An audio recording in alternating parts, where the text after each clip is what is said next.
Right, folks. Second time, third time lucky, I think this is. What a cluster. It's all my fault tonight.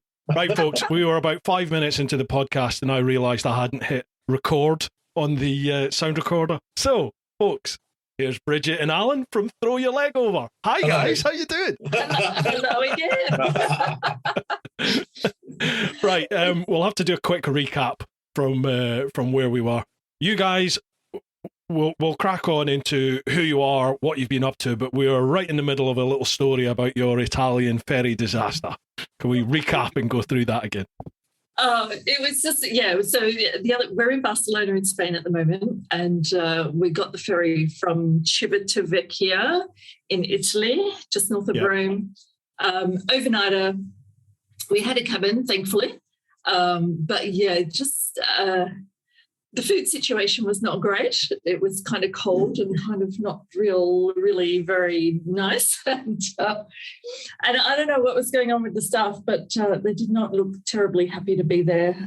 Right. One in particular, but anyway, but on the flip side, the nice part of that ferry trip was that very smooth sailing. Very smooth sailing, and there were about maybe 10 or so other motorbikes on the ferry, which was great. So we got to have a bit of a chat with the other riders. So that was really nice.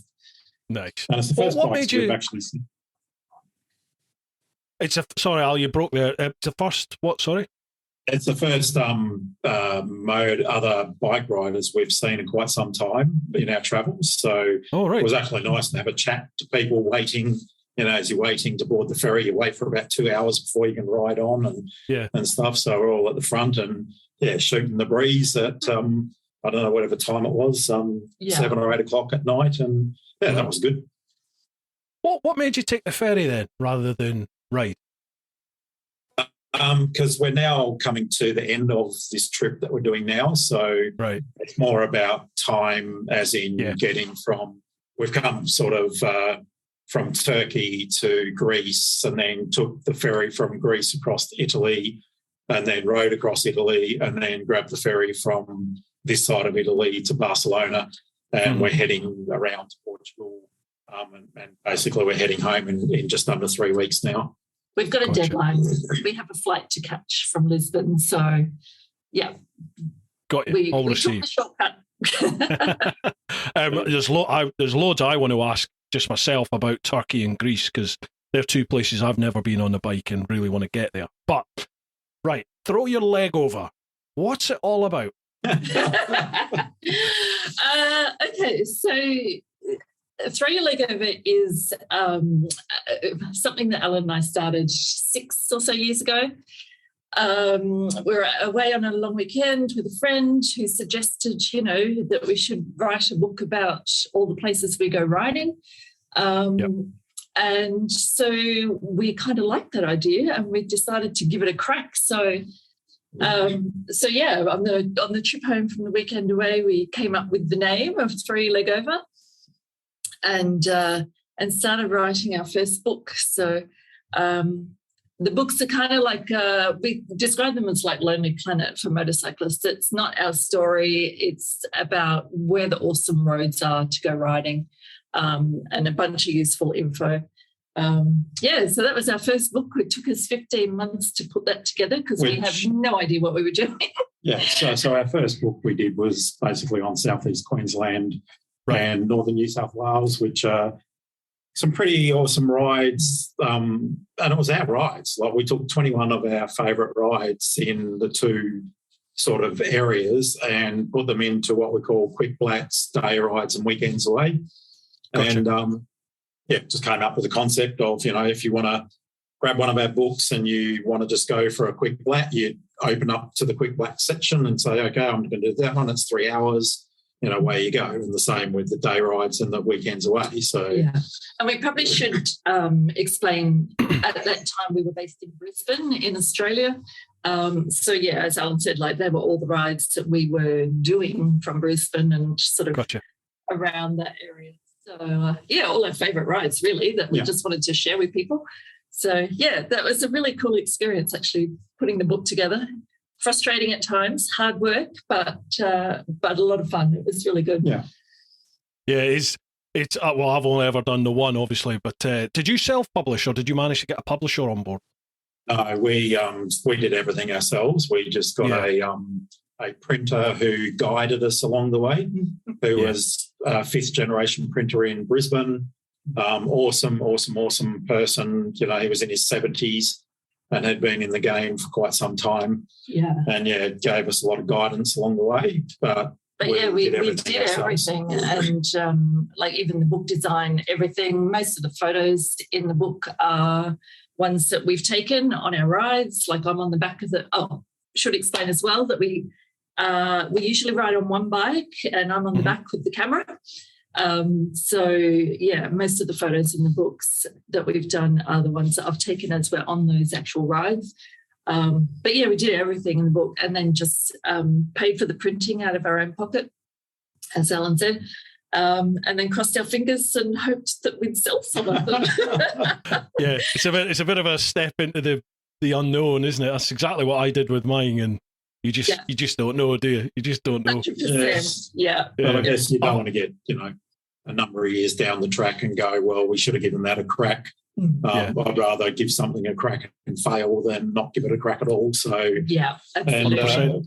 It's turned out to be quite good. We didn't fail. We actually sold out of our first print run. And then we ended up doing another print run of that particular book before we came to Europe in 2019. But in 2017, we did our first trip down to Tassie on the bike road down to Tassie, did a lap of Tasmania, which for those that don't know is the small island at the bottom of Australia, motorcycling mecca. Magic. It's a magical place to ride. So, and then we went back down in 2018 and following that we put out our Tasmania publication.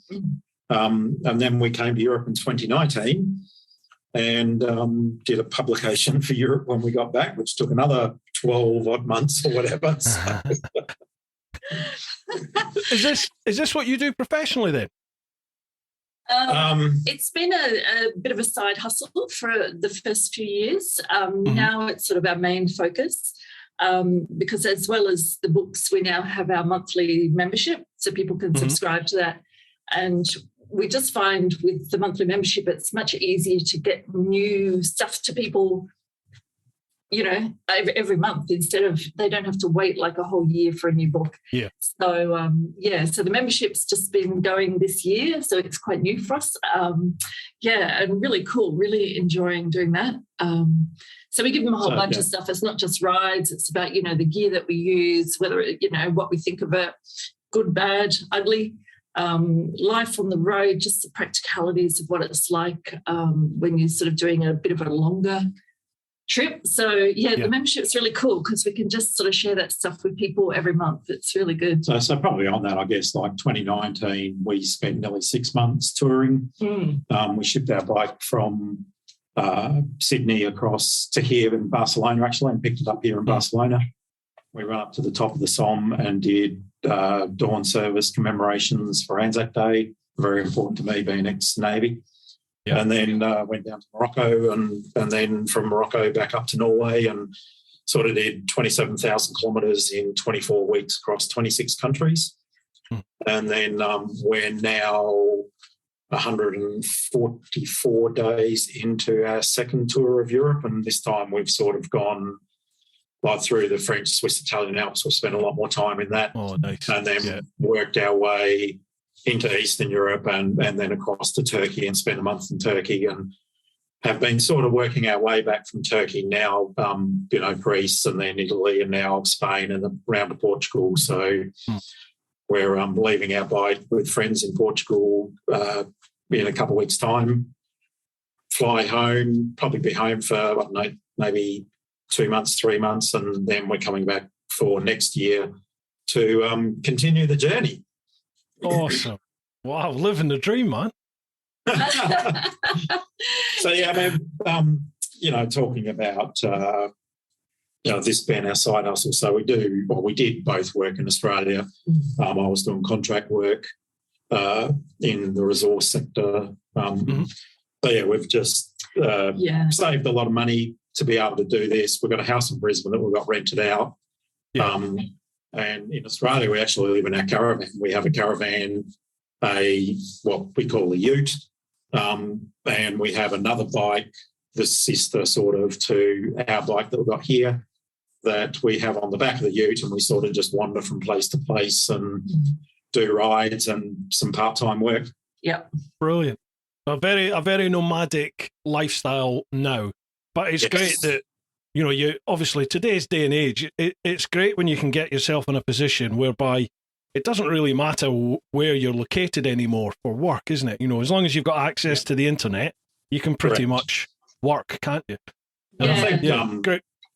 I think that's one of, there was a lot of downsides with COVID and everything, but I think one of the good things that did come out of COVID was people having the ability to work from home. Yeah. And it's changed the whole work lifestyle, I think, for a lot of people. Obviously there's some that cannot work from home, depending on what industry you're in, what job you've got. But for the work we sort of do, we can do that anywhere in the world, whether it's to do with our books and our memberships and doing what we're doing with that, or, picking up some contractual work does make it a lot easier now. Yeah. Yeah. Brilliant. So go on then. I was going to ask about this later on. What was Turkey and Greece like to ride? Oh, okay. Well, shall we do Turkey first? We went to Turkey first. We came down through Bulgaria. Yeah. So my first impressions of Turkey were that it just reminded me a bit of Australia, I think, because of the space. Because coming from Australia, when you land in Europe, everything feels really close together and there's lots of people. Yeah. But then when we got into Turkey, I just felt that space again. And that was kind of really cool. And it sort of the landscape, it's not the same, but just some of the things were similar, like just the rolling hills, and it was a bit dry. And so that was sort of my first impressions of it. The coastline is just stunning. Magic. Beautiful. So I think, with Turkey, we spent 4 weeks there. Look, you could spend 6 months in Turkey and still not cover it all, but we started off on the Gallipoli Peninsula and went and did a lap of that and paid our respects to the fallen from both sides from the World War I campaign. And then we sort of worked our way pretty much south, just following the coast down and around as far as Antalya.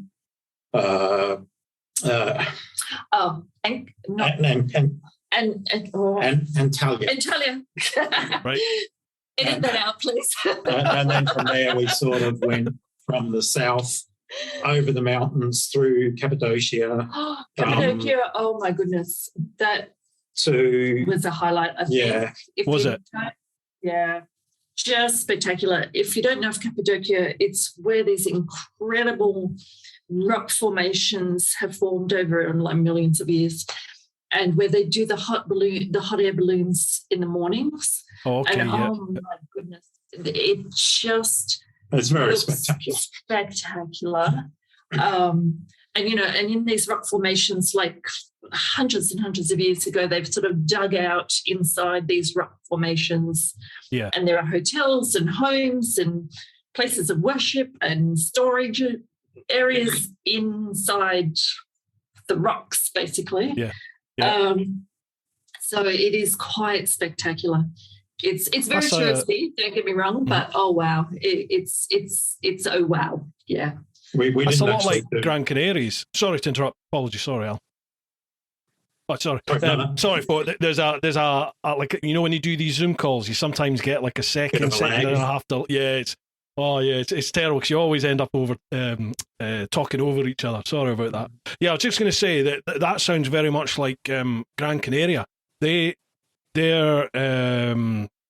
native people used to live in the rocks as well. They built all their homes into the rocks. Some people still live in them to this day. It's crazy. Yeah, amazing to see. Sorry, you were saying. It is incredible. Like and we did like the Dacia Peninsula out of Marmaris. And like that's like a little peninsula that goes down to the end where there's a Greek remains of a civilization that was there like 2,500 years ago.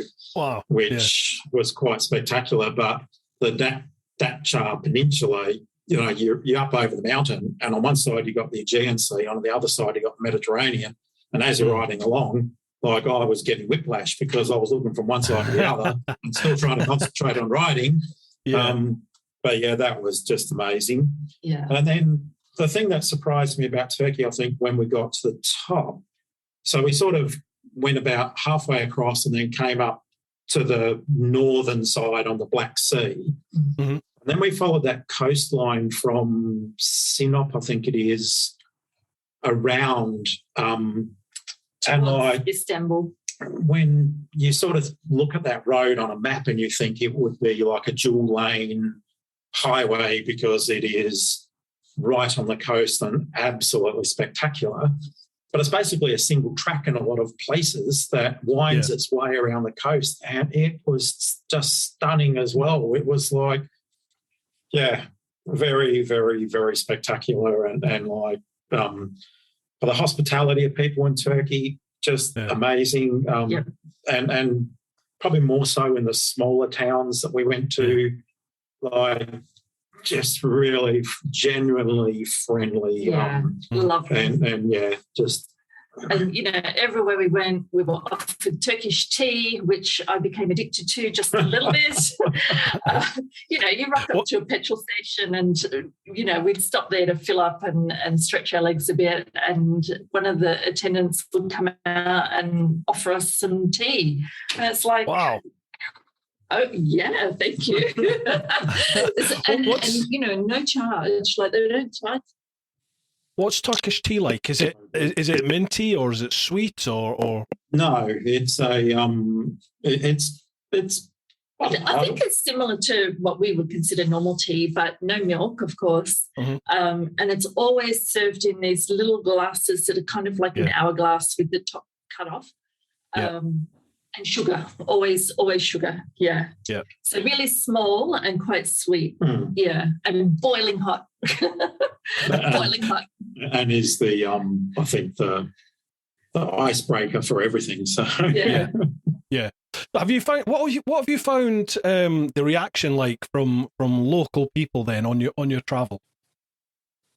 So I think for us on both our trips, is one, like we've got an Australian registered bike, so with a Queensland plate on it. So the curiosity of people when they see the plate always gets to people, and they will come and say, "Where are you from?" And we'll say Australia. And depending on where you are, people will look as if you are crazy that you have come all the way from Australia. Or another one that we get asked is, so ours is a Queensland plate, so QLD, but the little squiggle on the Q is hardly can be seen. So some people ask, where is old? Because it doesn't say Australia. So I think that is probably one of the biggest draw cards is the plate on the bike. But then we've got, Australia written across the screen and a lot of flags of the countries we visited and stuff. So we got stickers all over the panniers and everything and stuff. So people, it's definitely a talking point. And then when people find out just how long you have been travelling, they sort of go, wow. Yeah. I tell you, I think one of the sweetest moments we had was when we were in Denmark, and we, again, just at a service station, and this old fella and his wife and daughter, I think, sort of wandered past, and he spotted, I think it was the Bosnia and Herzegovina flag on our pannier, and he just got so excited because he was from Bosnia, and he was talking to his daughter, and she was sort of translating, and he was just so excited to see the flag. It was really sweet. Oh, brilliant. That's good. It's weird because that just sounds really similar to the sort of reactions I've had and loads of other people have had when you travel like outside of Europe and you travel in the Middle East, Africa, like South, all these sorts of places, like the sort of, how would you describe it? Do you know what I mean? Like off the beaten track type of places outside of mainland Europe, and it's the same. And I'm a big advocate of this. I say it time and time and time again on this podcast that people are the same wherever you go in the world. People are the same. Generally, people are good, aren't they? Yeah. And they're open, they're friendly, they'll help if they can help, and it's reassuring to hear that even in Europe you're getting a nice welcome from people.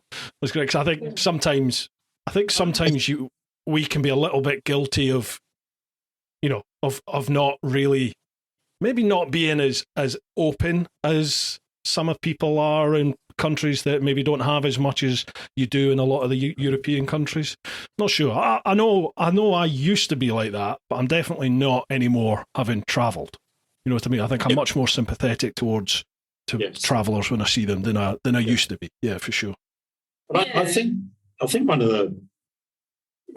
the key things, I guess, that we've found is if you're on a motorbike and you're obviously touring because you got the panniers on, we've got a big bag across the back with our camping gear and everything, and so we're loaded and stuff. So, but I think it creates a genuine curiosity with people, but I think you relate to those people, and I don't think we've been or not been to a place where you don't establish a rapport with people, like as soon as you start talking to them, like if because they're coming across to you and approaching you, so they have an interest, and whether it's from someone that's 15 years of age to 80 years of age, they just make you feel so welcome, and it's a genuine welcoming. Like in Morocco, when we're in Morocco, it was and it was in Ramadan in 2019 that we're in Morocco, so you couldn't eat during the day, but you had a big feast of the night and a feast in the morning. But everywhere we went, there was genuine not concern, genuine thing about your welfare and like how are you finding Morocco and it was just it's hospitality, I think. And I think too, Riz, like I would agree with you. I think we both would actually, that sweeping generalization, but in the places that are less well off, where people don't have as much, it is a slightly different feeling, I think, because they are a little bit more open, I think. Maybe they don't have the busy lives that people do in the big cities. But, yeah, it's interesting because we love to stay in the little places. Like, we're not fans of cities. Like, we do. Like, we're in Barcelona now, but so we do go to cities every now and then. But we love going to the little places because it's just so much easier to chat to people, and they're just so welcoming. Yeah, and they want you to have a good time in their town. Or absolutely. Yeah, there's definitely something in that, because I think to a person, everybody that's been on this podcast who has travelled, and everyone I've spoken to at, like, the traveller get-togethers you have, the Overland event, the Hub, when we used to have the Hub here in the UK, everybody says the same thing, that it is definitely, the less people have, the more they give, and the more open they are, and the more welcoming people are. Not to say that people in developed countries aren't open and welcoming and hospitable. They are, absolutely. But when you get to some of these places where people literally, Morocco, prime example, some of the young lads that you speak to when who are by the side of the road, and they're hustling all the time, like park your bike here. If you go somewhere to go and see, like you go to see the Uzud Falls or something, like park your bike here, I'll look after it. And all they want is like €1, €2 or something. For them, that's everything, isn't it? And yet, I've had those lads who literally have what they're standing up in. That's all they own, and they will like tear a bit of bread in two and offer you some bread, or they'll have like a can of Coke and offer you the can. I'm not going to eat it or drink it, but thank you very much. You appreciate that, don't you, from people? Yeah. Our last night in Morocco, we were back in Tangier, and we got a hotel for the night, waiting for the ferry for the next day. And the bike was absolutely disgustingly dirty because we'd been out to the desert and we'd, been all around. And there was a guy in the parking lot of the hotel, and I asked him where I could get my bike washed, and he did it. And so I just left him to do it. And I came down, and it was like meticulously sparkling. And I don't know what he wanted. It was very little money, and it was our last night, so I just gave him all the Moroccan money that I had left and stuff. And bike was just... Oh, your audio's disappeared. Hello, are you there? Can you hear You've us? gone really... Yeah, I can now. Yeah, you were really quiet. You like it almost muted. Yeah. I mean, like, not much money for us can mean the world to them, can't it? It can be like a month, what they'd make in a month sometimes. So, brilliant stuff.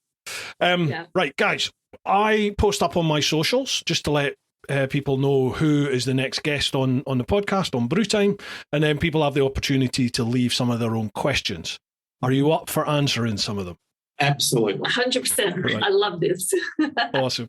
Right. I don't pre-read these questions, so a lot of it will be as much a surprise to me as it is to you. So I think we've got quite a few on Patreon, actually, on the clan. So we'll start off with the clan. So that's patreon.com/TeapotOne. First one, Charlie Callard. How you doing, Charlie? Evening all. Hope you're all well. A couple of questions this evening. So, with travelling, and from what I've seen, especially overland travel, there's a huge amount of admin and paperwork to get through. With that in mind, what would you change or implement to help that process become far easier? I think for us coming from Australia, we haven't had a massive amount of admin paperwork to do. So all our travel is visa-free, so we don't have any visas to apply for anything in the countries we've been. Shipping of the bike, we've used an agent each time, and they've taken care of the customs paperwork on both ends. So not a lot there. The things we've had to do before we left home is obviously travel insurance for yourself, and also getting international driver's permit, which so we're on a number of forums, so many different pages and everything else, one of them being Horizons Unlimited and stuff. And I do quite often see people post questions on, the validity of having an international driving permit and whether you need it or not. Now, in 2019, we never got asked for it anyway. This time, however, and for the sake of $30, like 30 Australian dollars, whatever that is in euro, 20 euros or whatever, I would recommend you get one, because this time when we crossed from Serbia into Romania, at the border crossing, I don't know whether they were bored or whatever, and we were the only vehicle within 2 hours of actually going through this particular crossing, but they did ask to see our IDPs. And not only that, they also asked for proof of subsistence that we could survive in Romania on 50 euros a day for the time we were there. So I actually had to open the app on my phone for my bank account and show the guy that I had sufficient money to survive in Romania at 50 euros a day. So paperwork... I might add in there, and I'm not sure how relevant this is for your questionnaire, but as Australians in Europe, Schengen is our bugbear. Yes. So it's probably the thing that we have to keep a really closer eye on most.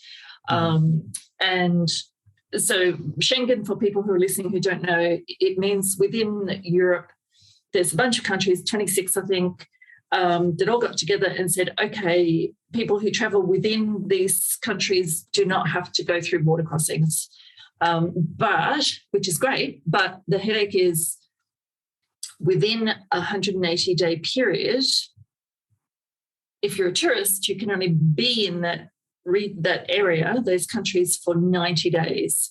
So in that 180-day period, you've got to get out, basically. So for us, it's a bit of a headache to track like when we're in and when we're out, and make sure that we're not going over the 90 days. So Alan actually put together a spreadsheet to help us track it accurately and easily. And if anyone's interested, you can jump onto our website. It's actually available. We've put it up for people to download for free. But that's probably the thing that causes us the most headaches, because we have to think carefully about where we're going and for how long and all that. And for you guys in the UK, or anyone listening from the UK, you're in the same situation now that you're out of Brexit. We are now, yeah, Yes. that's right. Is it? I can't remember. Is it cumulative? Like, I know. So that 90 days. If let's just say from the UK, or for you guys, you're in Spain, and let's just say you spend 90 days in Spain. Can you then just come out of the Schengen region and go straight back in? Or do you have to wait a set amount of time? Of course, it'll be another 90 days, won't it, within 180 days? It's on so it's on a rolling 180 days. So you've got to count backwards 180 days and how long you spend in the Schengen area. And it's going to get worse, because in 2019 and this year, as soon as we crossed in Croatia, it was like you're out of Schengen, the clock stops for your 90 days. But Croatia, I believe, is coming into Schengen next year. It was supposed to be 2024. It's now being rolled forward to 2023, from my understanding. And the other two countries that we've spent a bit of time in, Bulgaria and Romania, are also coming into Schengen, but they're a little bit further down the track. So to get out of Schengen, to get out of that 90 days and explore other countries is going to make it more difficult once Croatia, Bulgaria and Romania come in, because then you've got to be going down into like Montenegro, Albania, Macedonia, Bosnia and places like that. Turkey, Morocco. So, and the weird thing about it is, like in 2019, we started to apply for a long-term visa for France, and it just got too complicated and hard. But that didn't even give us, like, if we got the visa, it would have only covered us in France. So every time we went out of France, the rules still applied. So, you know, all these countries came up with this Schengen thing, but there isn't actually a Schengen visa that you can apply for that allows you to say, okay, we're doing long-term travel, we're doing research and everything else. It's still got to be, you've got to apply to a particular country for a long-term visa, and that will only cover you in that country. So there are ways now that are starting to come, and one of them is a digital nomad visa. So a number of countries now are introducing digital nomad visas. You've got a criteria you've got to satisfy that you're, you know, self-sustaining, you've got income coming in, blah, blah, blah. But we are looking at that for Portugal for next year, which if we're successful, hopefully we'll get a 12-month visa and then we won't be impacted by Schengen anymore. Yeah. I mean, it's a pain in the bum for sure, but it's no different. It's no different for the likes of if you want to go to some of the African countries. Blimey, for us, Australia, you know, you need the visa to get into when you bike anyway. You certainly did, but yeah, it's a major pain in the bum considering how easy it used to be, for sure. You know, it's still easy for us to cross the channel and we're in, but yeah, there's a lot more things you need to think about now than there used to be, for sure. As you said, it's early days, isn't it? You know, it's early days, and as you said, they're already adapting, and I'm sure they'll figure it out somewhere along the line. They'll figure it out. Yeah. I think from a paperwork perspective, that probably covers it for us. I mean, for Australians, if we bring our own bike overseas, we have to apply for a re-import permit to bring the bike back to Australia. But that's pretty much, you know, like a $50 fee, and it's just got to be fastidiously clean to get your bike back into Australia. But it's a pretty sweet process. Yeah, I remember that. I took my bike from East Timor into Australia, and I was really lucky because I did it on the GSX R1000 on the sports bike. So I remember I was up at Darwin, and it was just before Christmas. So the boat came in like a week before Christmas, and then it was Christmas. It was the 23rd, so the day before Christmas Eve, that they actually went to release it out of the port. So this is the last day before Christmas, and my bike was the last one the guys did before Christmas. So obviously he's got his beer head on by that point. He's literally had a tinny in his hand almost, you know. And I remember him looking at the bike, and he basically went, he said, I'm not going to be too thorough with this, because it's not like you've been riding this through rivers and shit, you know, all this sort of stuff. And I was just editing like the latest episode for YouTube at the time, where I was bringing the bike through rivers and shit, you know. Yeah. It was like, hope he doesn't watch YouTube.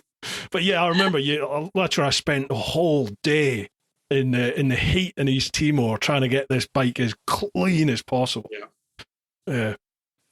Yeah, Charlie. Basically, for admin and paperwork, mate, for us from the UK, if you're going into Europe, it's not something you really need to worry too much about. For us, obviously, there's the Schengen issue that the guys have just mentioned, and for Brits going across there, your main thing that you're going to need is your travel insurance that covers you to ride a motorbike above 125 cc's. You have to check that, because not all travel insurance, they'll say they cover motorbikes, but it'll be for 125cc or less. There's only a few out there that will do the big cc's.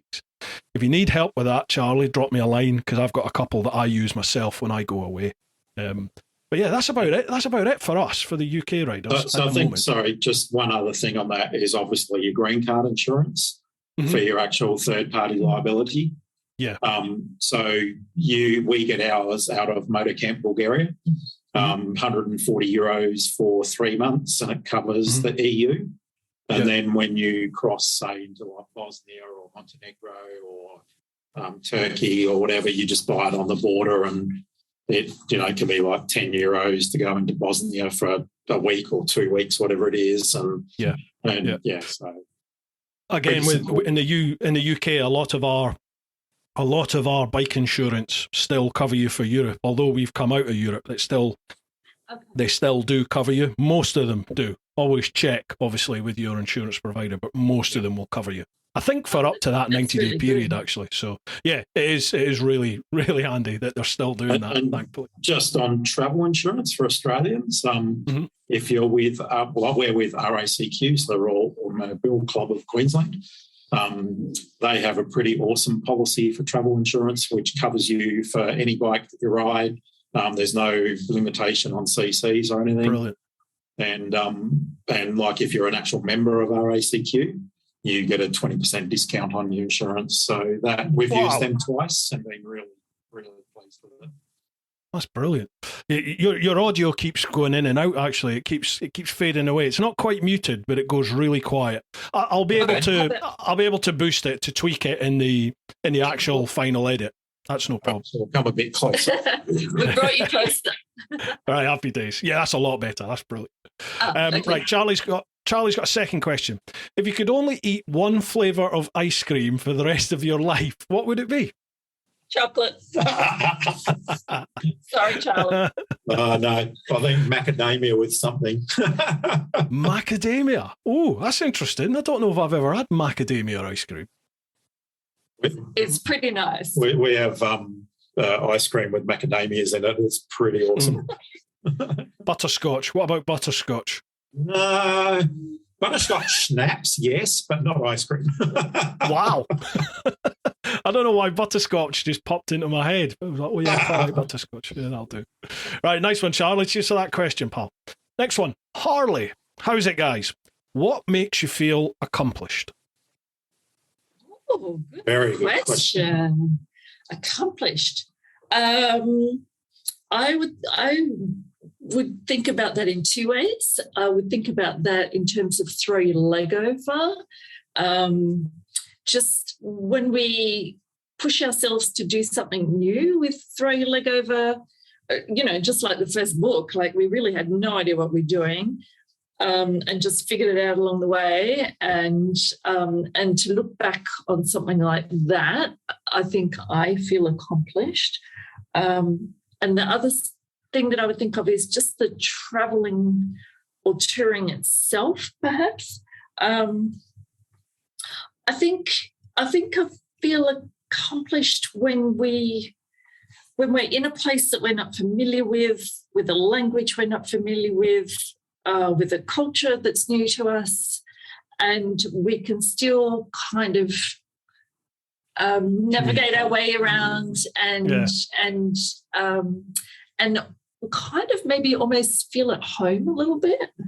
Mm-hmm. Oh, that's a great question. It is. They make you think, some of these, don't they? Yeah. And I think for me as well is like the throw your leg over journey we've had, it's obviously not been all smooth sailing the way through it. We've stumbled a couple of times and stuff, but to have people come back to you and give you such great feedback on how you have changed their lives a bit as well, and it's not putting tickets on ourselves or anything like that. It's like, I guess selling out of our first print run and doing a second print run, and then we actually did an update to our Southeast Queensland, Northern New South Wales book where we added more rides and launched that last year, and it was quite successful, and our Tasmania book and stuff. So that is a good feeling, but you're still always pushing for more. And even with touring, I'm not sure that, at this stage in our lives, I don't think we could go home and sort of sit back in the chair and go, we're done. Mm-hmm. It's like there's still more there to go out and explore and do and discover and stuff. So I'm not sure whether age will catch up with us and stop us from doing that before we want to do that, but right now, we're having a very good time in doing what we do, realising it is not for everyone to live off a bike for 6 months at a time, regardless of whether you're in a hotel or whether you're setting up the tent or whatever. Mm-hmm. But yeah, I still feel there's still things out there that we want to experience. But we're not very good at doing nothing. So we've discovered that. We last about a day of kicking back and doing nothing. And then we're like, okay, what's next? What's next? So, yeah, the feeling of accomplishment, I think we get it. And then it's like, okay, what's next? What's next? So, I find I start to go a little bit doolally. I start to go a bit crazy if I've not got, I just need wheels turning under me, like in the literal sense and in the, I don't know what you describe it. You know what I mean? I always need to feel like something is happening. I need to feel like I'm moving somewhere, whatever that is, whether that's the channel growing, the brand growing, the family, whatever it is. Like in 2019 Europe trip, 6 months, or almost 6 months, where we did the 27,000 kilometres and 26 countries, and basically went from Morocco to Norway and west coast of Portugal to the Black Sea and stuff. We pushed hard, but at that stage it was our once a lifetime trip. And then when we came back from that, we didn't change anything materialistically because we're not materialistic people. But we did change our outlook on life maybe a little bit, as in, well, we want to go back and do it. So with COVID and everything else prevented us from doing that up until this year. This year, the intent was we would slow it down and we would spend more time in lesser countries and everything. And we've spent more time in lesser countries, but I'm not sure that we've actually slowed it down. We've had some places where we've stayed for 5 or 6 days, and that's either been weather or you get sick every now and again when you're travelling, so dealing with that. But I usually find after a couple days of not being on the bike, 2 or 3 days of not being on the bike, then I'm ready to go again. Same. Yeah, absolutely. I'm the same. So let's rewind a little bit. What sent you onto this voyage of thinking, I want to get on a bike and I want to travel.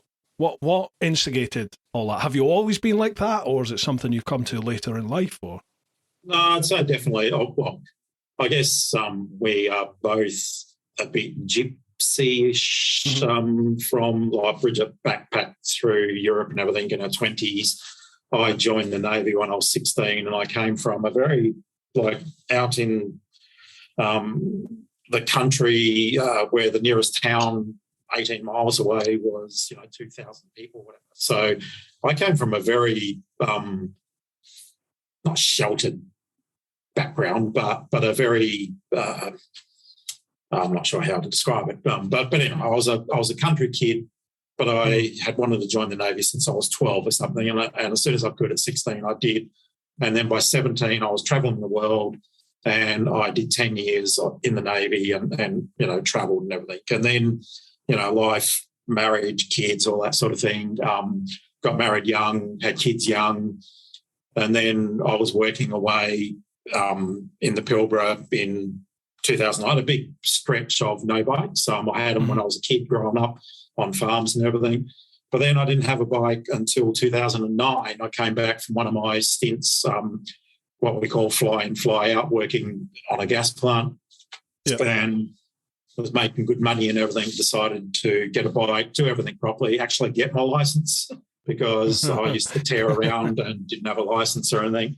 So it wasn't until 2009 I bought a brand new BMW 650GS, went through the whole in Australia, the stay upright course and everything else.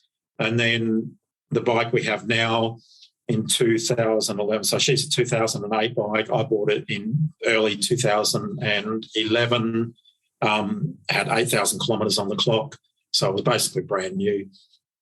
And then in 2012, I moved to Brisbane.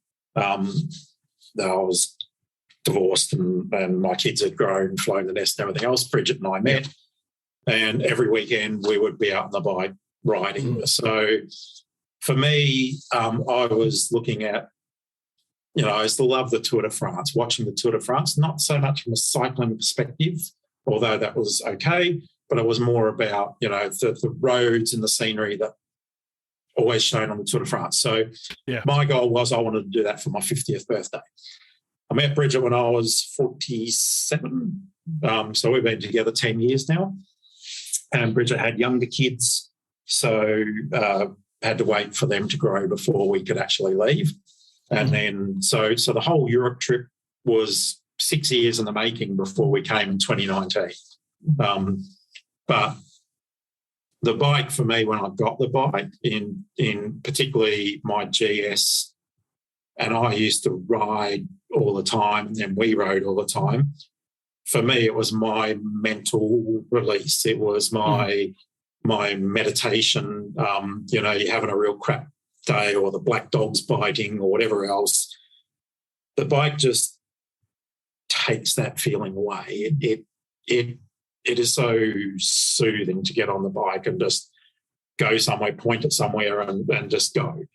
So absolutely. I think we've sort of taken that, plus our gypsy lifestyle of we like being on the road. So, and I think also, and I'm pretty sure every rider can relate to this, just that feeling of freedom is just so addictive,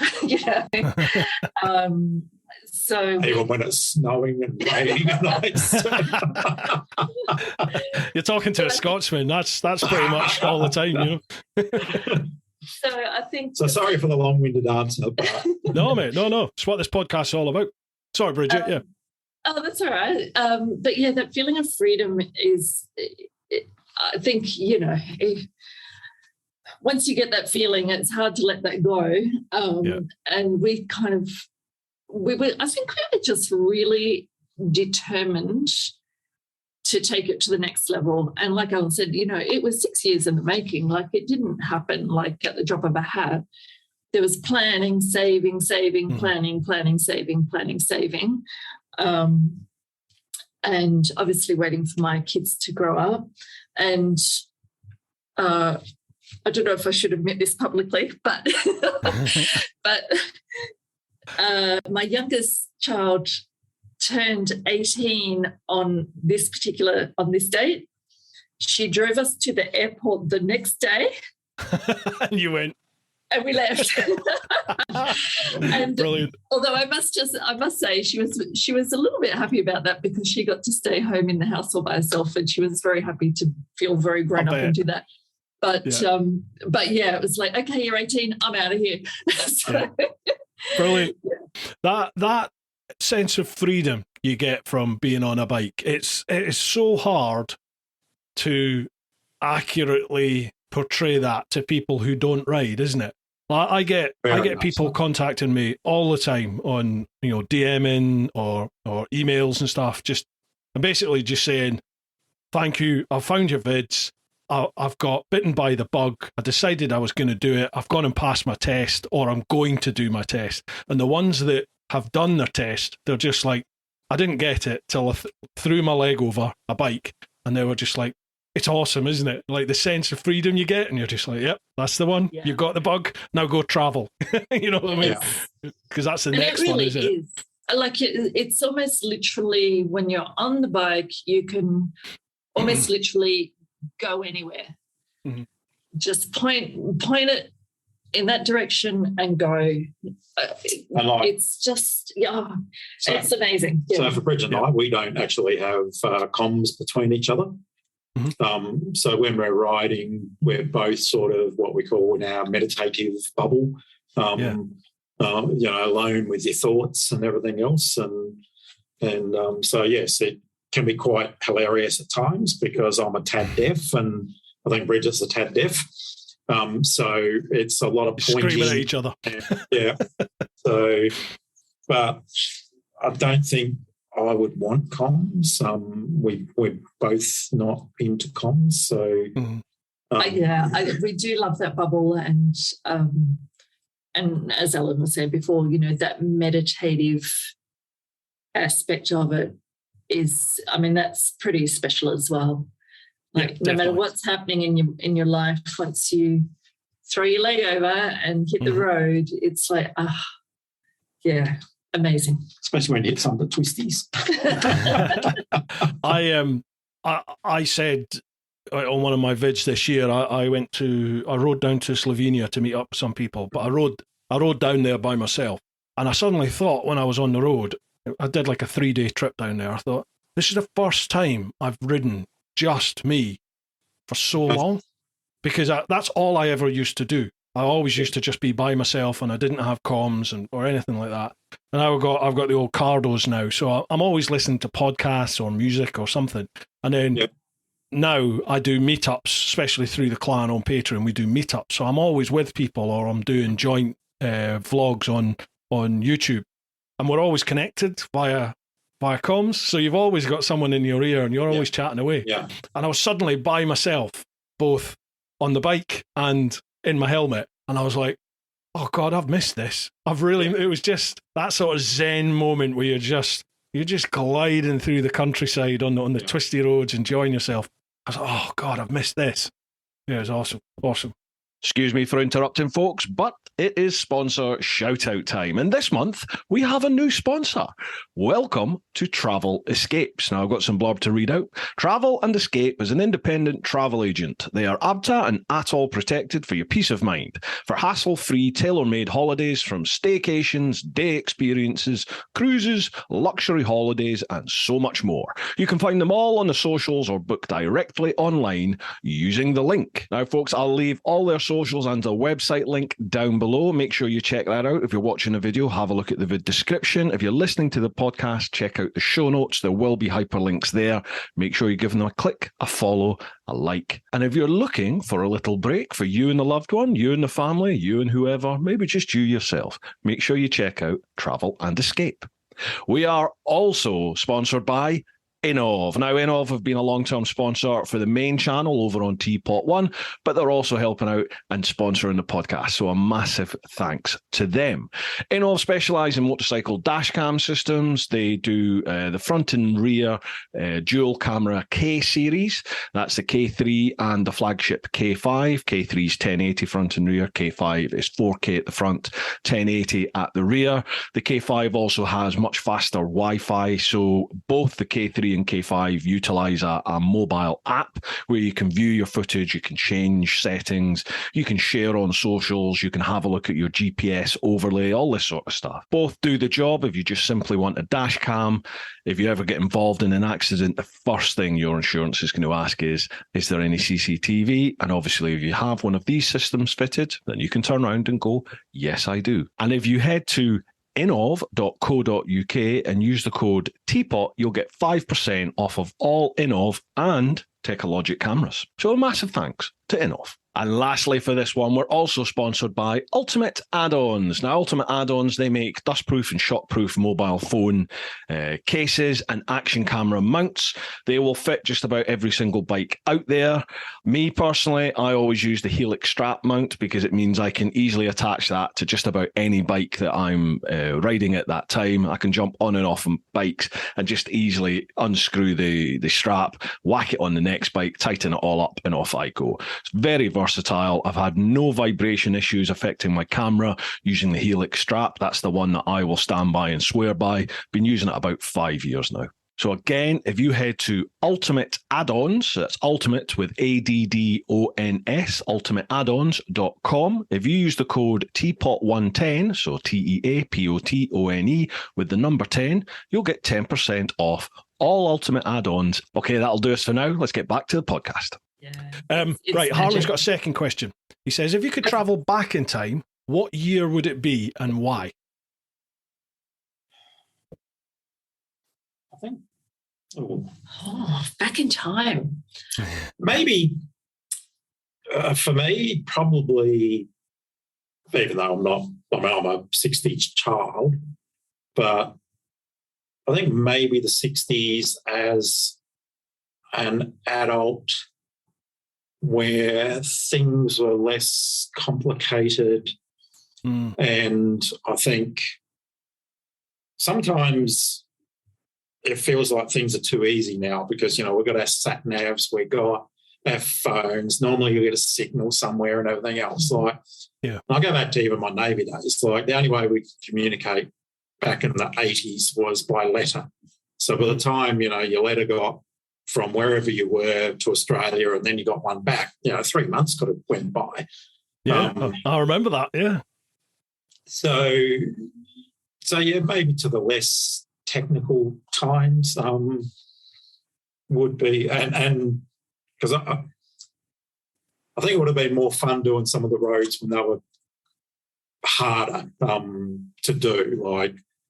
Even in Australia, we got dirt roads everywhere, and then slowly they got tarred and stuff like that. And where I grew up used to be dirt roads to get wherever you went, and when it rained, you got bogged or off the side of the road or whatever, and then they tarred them all, and now it's all too easy. So, yeah, maybe. I don't know. For me, that's a tough question because. God. You right? Just got out of course. It is it out. Aching bones. Yeah, for me, that's a tough question because I think if I went back too far, I wouldn't be riding at all. Really, the only reason I'm riding is because I met Alan. Well, I'm sort of reading that question as in if you could go back in time, not if you could turn back time, but if you could go back to a certain era. You can go back to any period in time you like.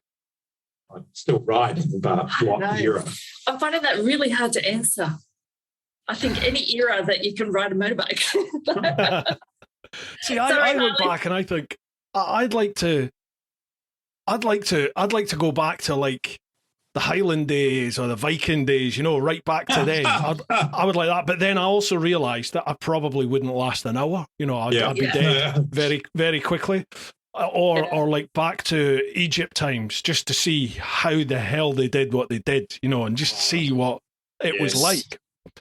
That is one of the amazing things that I've got a bit of an engineering mind as well. So you look at these structures and you go, how the hell did they get that up there? Or how did they carve it? How, like in Turkey, when you're at the Greek ruins and everything, and those perfect cylindrical columns of marble that are so smooth and everything, I've been there for 2,500 years or 4,000 years, and you're going, how did they actually do that? It's yes, but it's like the Greek Colosseums and things that they have. The Roman amphitheaters and the big, the big massive like stone halls they have with the columns that go all the way around about them. Yeah. Do you know those columns they're not perfectly straight? They're not the same diameter the whole way up. They realised about perspective, and they realised that people looking from down below or from a long way would see it warped. So they wanted it to look perfectly straight wherever you looked from. So they figured all that out, like how to cut the stone. And you're like, how? And every, through Turkey, we went through quite a few different sites of ruins and stuff. And my mind's just ticking over at 1,000 miles an hour, as in why? Like, how the hell did they do that? Seriously, it's crazy, isn't it? Have you ever been to Lebanon? Have you ever been down there? No. In Beirut, it's an amazing country, but they've got like 3,000-4,000 year old ruins there, relics there, and they don't destroy them, but they build around them, as in they just pour concrete around them, and they'll build a new building over it and around it. So it's crazy. Yeah, you'll see like going down the street, they'll be doing some work or knocking a building down, but they know that there's an ancient building within that building. So they knock the building down whilst keeping this in place, and then they just encase it in concrete again and build around it. It's nuts. Or you can go to like a beachside calf. One of my mates, Mac, he lived there for a while.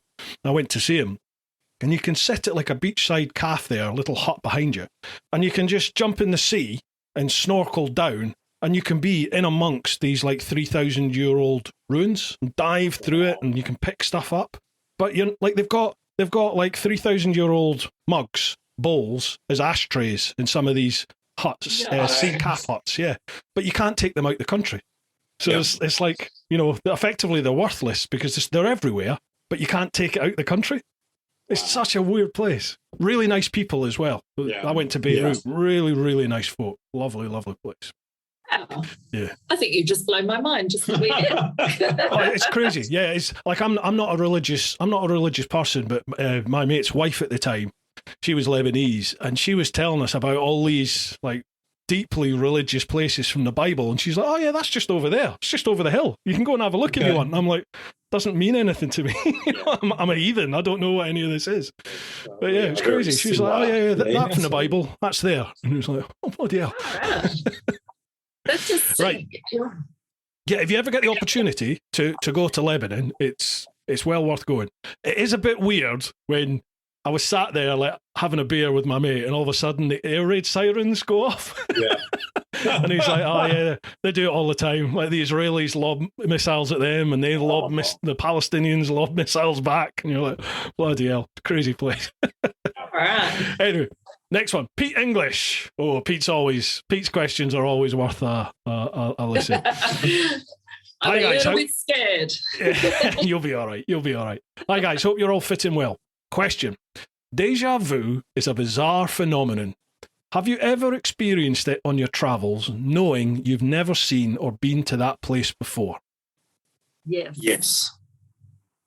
And I can't tell you exactly where, but I reckon in Europe, probably 3 or 4 times that's happened to me, and it freaks me out every time, because there's no possible way that I've ever been in that particular place before. But it's like, I've lived this moment before. It's the weirdest feeling. So absolutely, yes. I've said it out loud before. I've been like with my wife or been with people, and I'm like, I've done this before. And they're like, what are you talking about? And I'm like, this very thing, the fact that I'm saying this, I've done this, I've seen it. Yeah. And how does this happen? I actually find it a very scary experience. Because you have that feeling you've been there before, but you don't know whether the outcome is the same as being there then, like now. It's. I don't know. I love all this. I love it. I love all this stuff. Yeah, I get it for like fleeting moments. Yeah, it's just like a moment. Momentary lapse of time, but yes, definitely.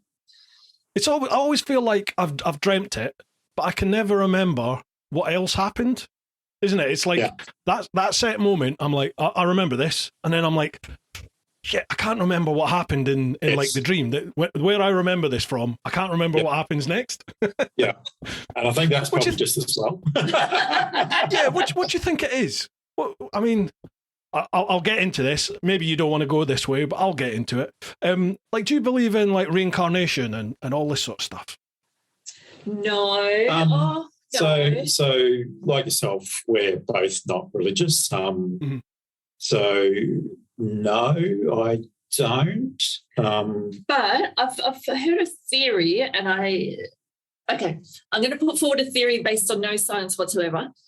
Yep. So, we like them. Yep, no problem. Yeah. So it could be that there's just like this little blip in your brain where it mixes up the past and the present. Like it thinks it's the present, but it's a memory. Like it's just a little blip where it kind of trips up for a second.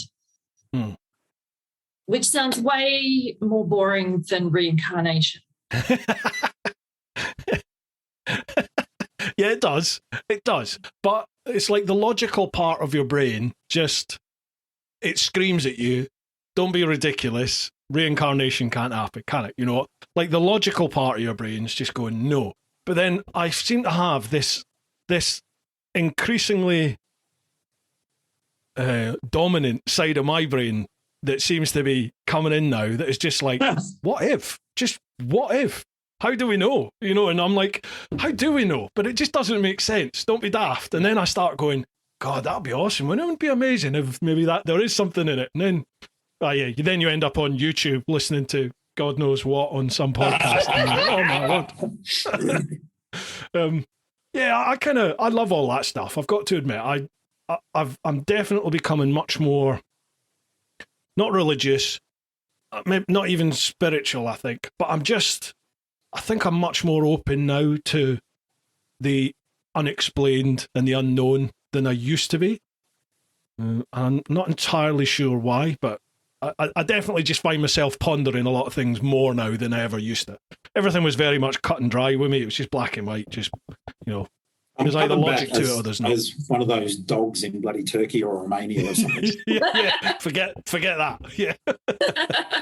Yeah, no one ever comes back.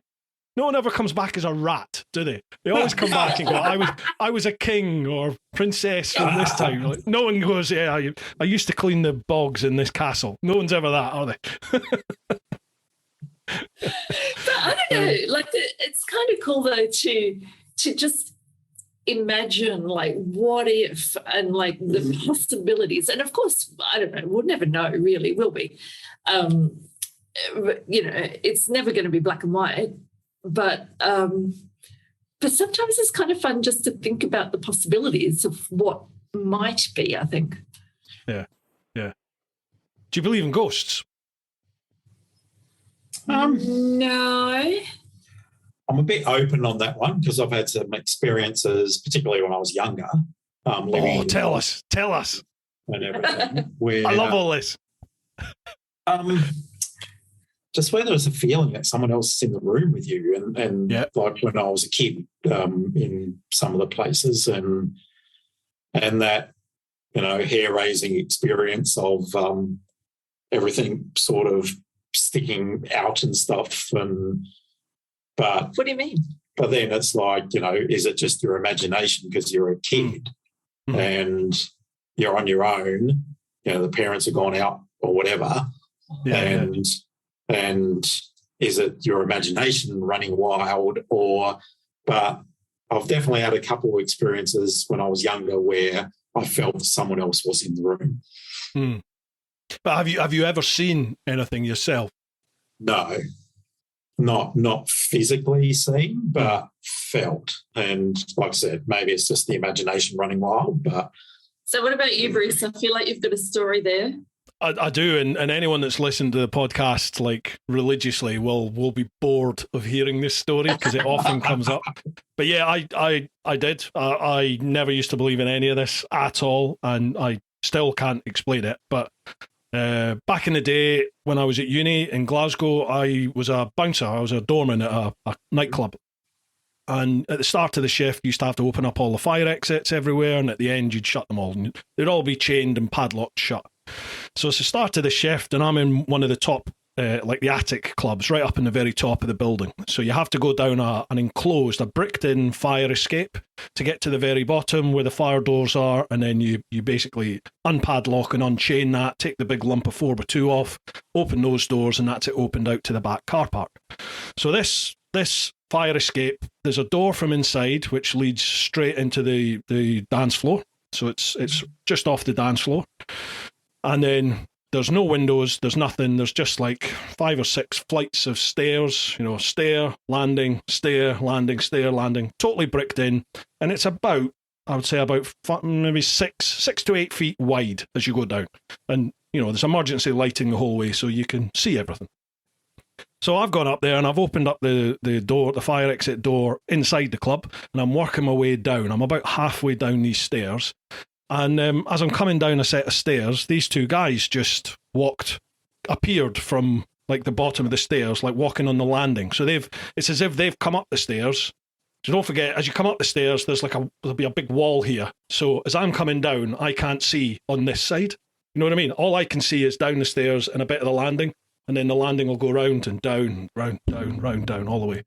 So these two guys just walked along the landing and started coming up the stairs side by side. So I sort of shouted at them and I was like, where'd you come from? How'd you get in here? Kind of thing.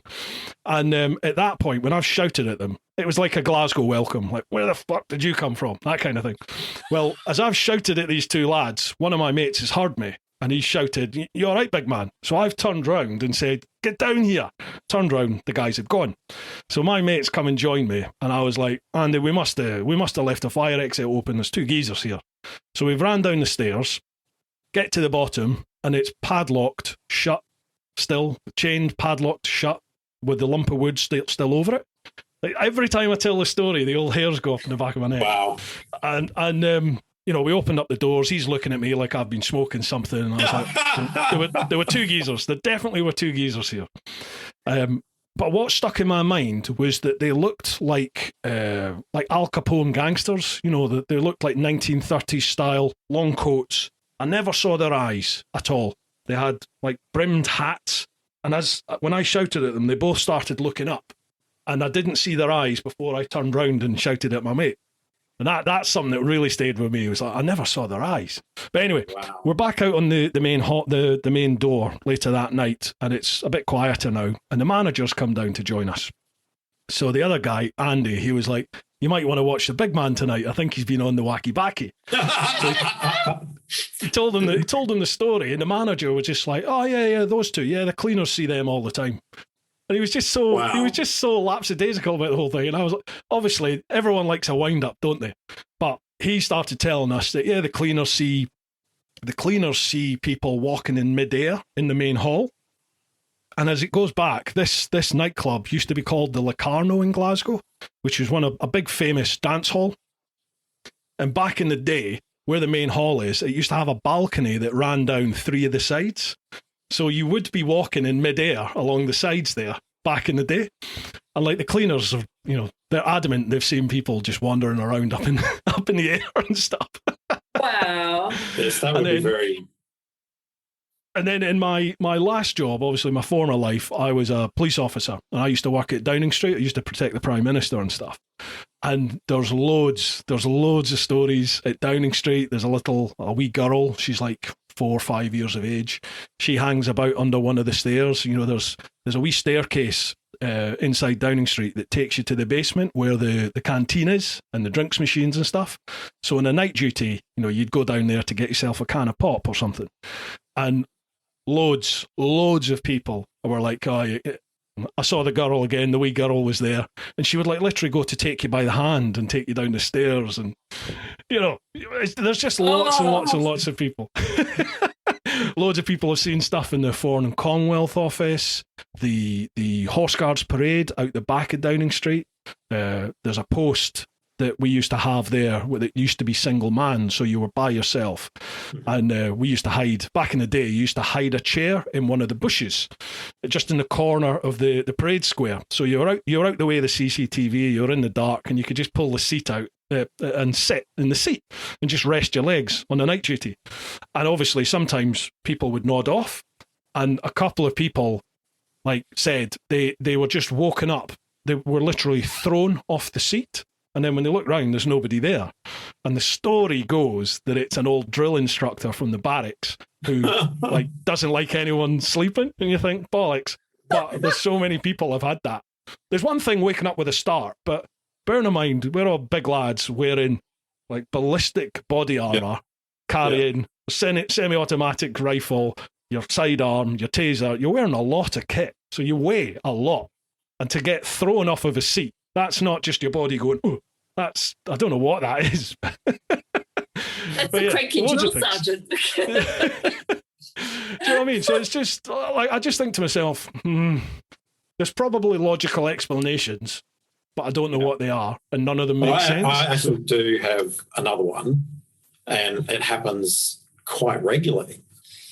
And that's the bastard that actually takes my tools and puts them in different places when I'm working on something. The 10 mil spanner, yeah. Yeah, everyone says that, don't they? Yeah, my mum used to say it. She used to say she used to see her dad and some of her brothers and sisters who'd all passed, but she said she'd often wake up and she'd see them at the end of her bed, and they'd talk to her and stuff. But my mum was also, she was fighting cancer, so part of me thinks, maybe it's just your mind sort of yearning for some sort of reassurance. Yeah. Maybe it's something to do with the drugs that you're on. I don't know. Who knows? It'd be boring, though, wouldn't it? Wouldn't it be boring if there was just a logical explanation for everything? I quite like that there's a lot of unknowns. Who knows? Yes. Right, okay, yes. Let's bring this back on track.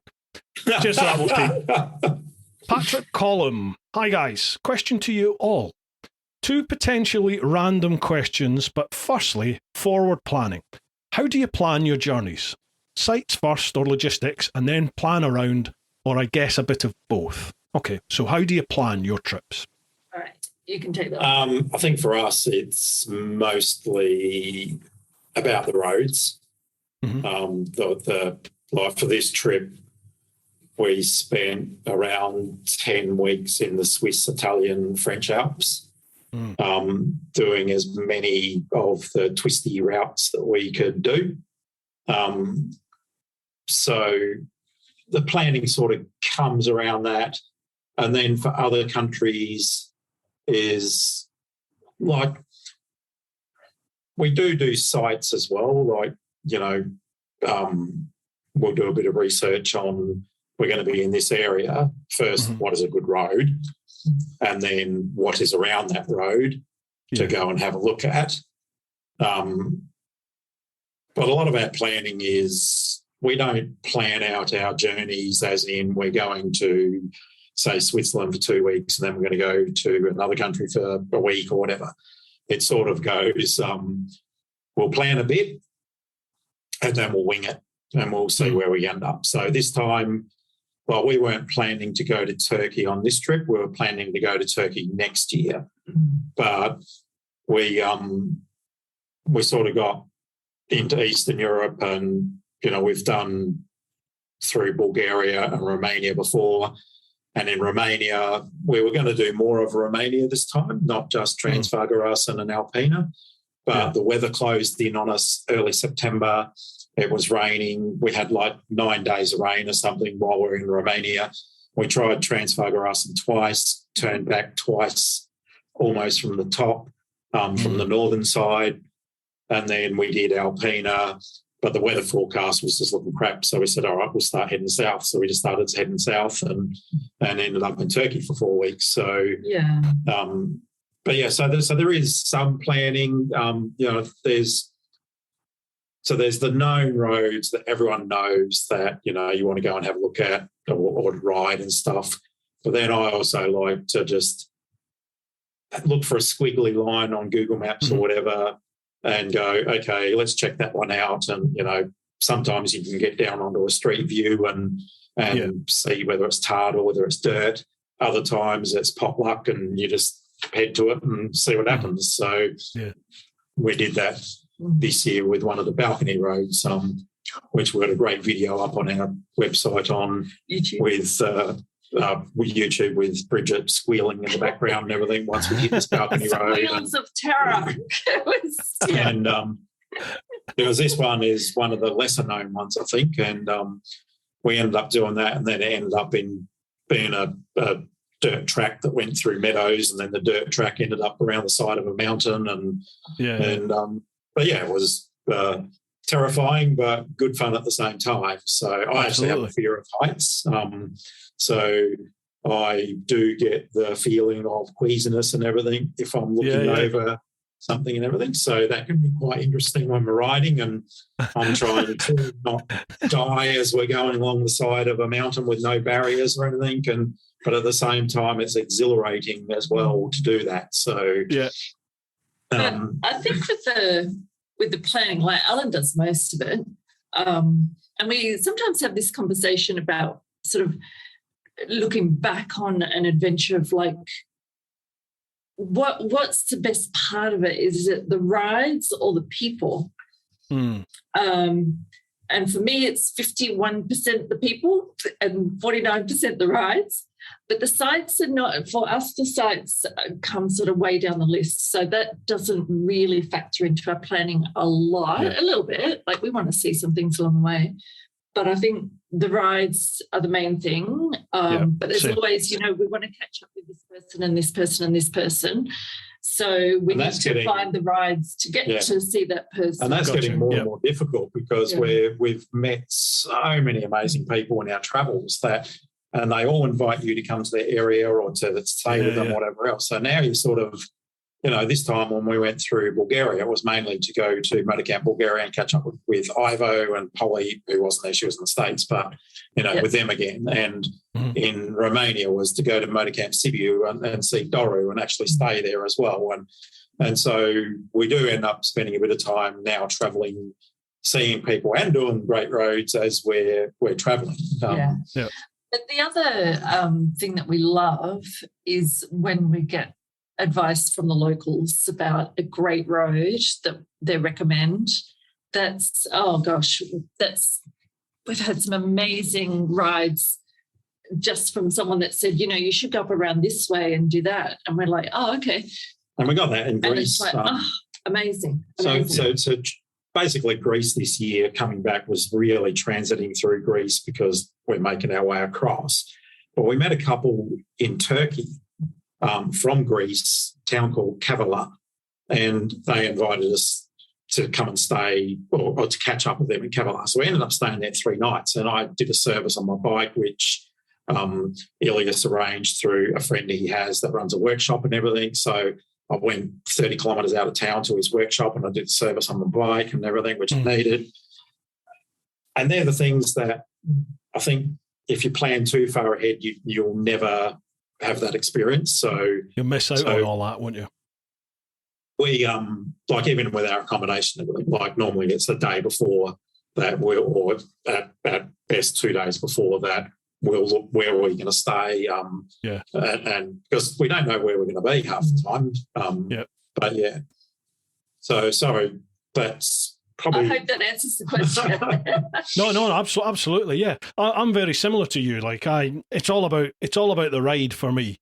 When I'm away on my bike and I'm just touring myself, which I don't get to do that much anymore, because I'm either heading somewhere to go and do something or meet somebody, or I'm taking a group away on a tour of places I know. Do you know what I mean? So I don't often get the chance just to head off into the unknown like I used to and just enjoy it. But yeah, for me it is definitely all about the rides. I don't really do much sightseeing. However, it's always stayed with me. I remember when I was doing the world trip, I'd start updating. I'd get somewhere and then, I'd base myself for a couple of days to update the YouTube vid to, spend 3-4 days editing. And I'd be doing my socials on Facebook and stuff. And someone would be, oh, wow, that's amazing. Did you go to such and such and see this? And I'd be like, no, didn't know anything about that. And then someone else would be like, oh, well, you must, if you've been there, you must have gone to this place. And I'd be like, nope, didn't know anything about that either. And it's like, shit, maybe you should do a little bit of research. So I do sort of, if I'm gonna be going somewhere, I'll do a little bit of research now on what's around that sort of country, yes. And I'll be like, right, I want to see that. I want to see that. Yeah, and we've become the same, I think, now. Like, you will hone in a bit on Google Maps, particularly if it's a place you stay in. You go, okay, is there anything that's old or anything or interesting in that place that we can have a look at? And so, the little place we stayed, Virginia in Greece, as we're coming across, tiny little place outside a bigger place, and it's where Alex's dad, King Philip, Alexander the Great's father, is buried there. Right. He's buried there in the tomb and everything. And they found the tomb and stuff, and like he was assassinated, and then at his own birthday party or something, and so that was interesting to go have a look at. But we wouldn't specifically go to that place to have a look at it. It was like we were there at the time, so. But I think traveling on a motorcycle is different because, for most people when they go traveling, like the traveling bit, getting from A to B is not the interesting bit. Whereas for when you're on a motorcycle, going from A to B is the interesting bit. Yeah. So everything else is kind of around that. So we don't tend to, the sites and not the priority for us, I don't think. Like, we definitely like to check out a few things here and there, but they're definitely not the priority.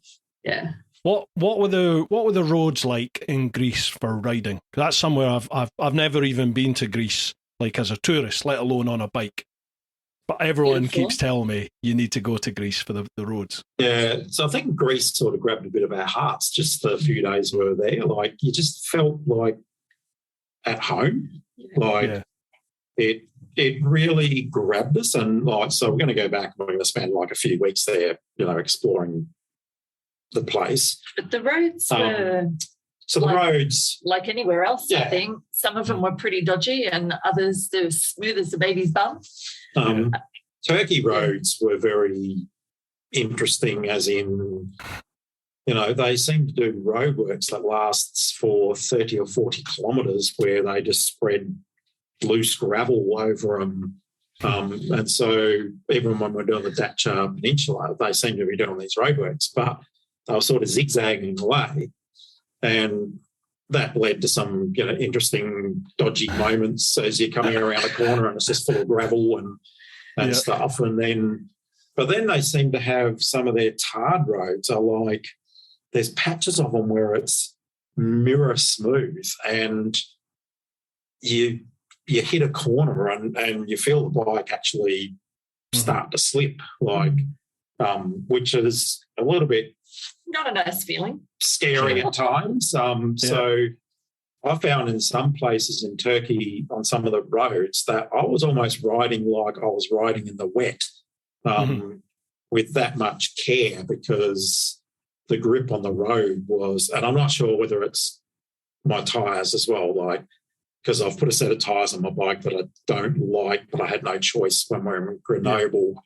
They were awesome, like through the twisties and everything in the Alps and stuff, but I think as they wore, they don't feel as, I'm not as confident with them as the tyres that I normally have on the bike. So, gotcha. And Yeah, and that goes across into your riding then, doesn't it? Because if you're not confident in your tyres, you're not relaxed on the bike. You're much more rigid, and then you're not letting the bike do its thing underneath you, are you? So it's a horrible feeling, isn't it? I can sympathise with that totally. Yeah, yeah, it is, yeah. So combination of road surfaces and maybe different tyres that you're not used to and stuff certainly made a bit of a difference. But I mean, the roads everywhere, they're no different back in Australia, where if you get onto our secondary roads and our third roads and everything, they're all shit because they don't do any maintenance on them.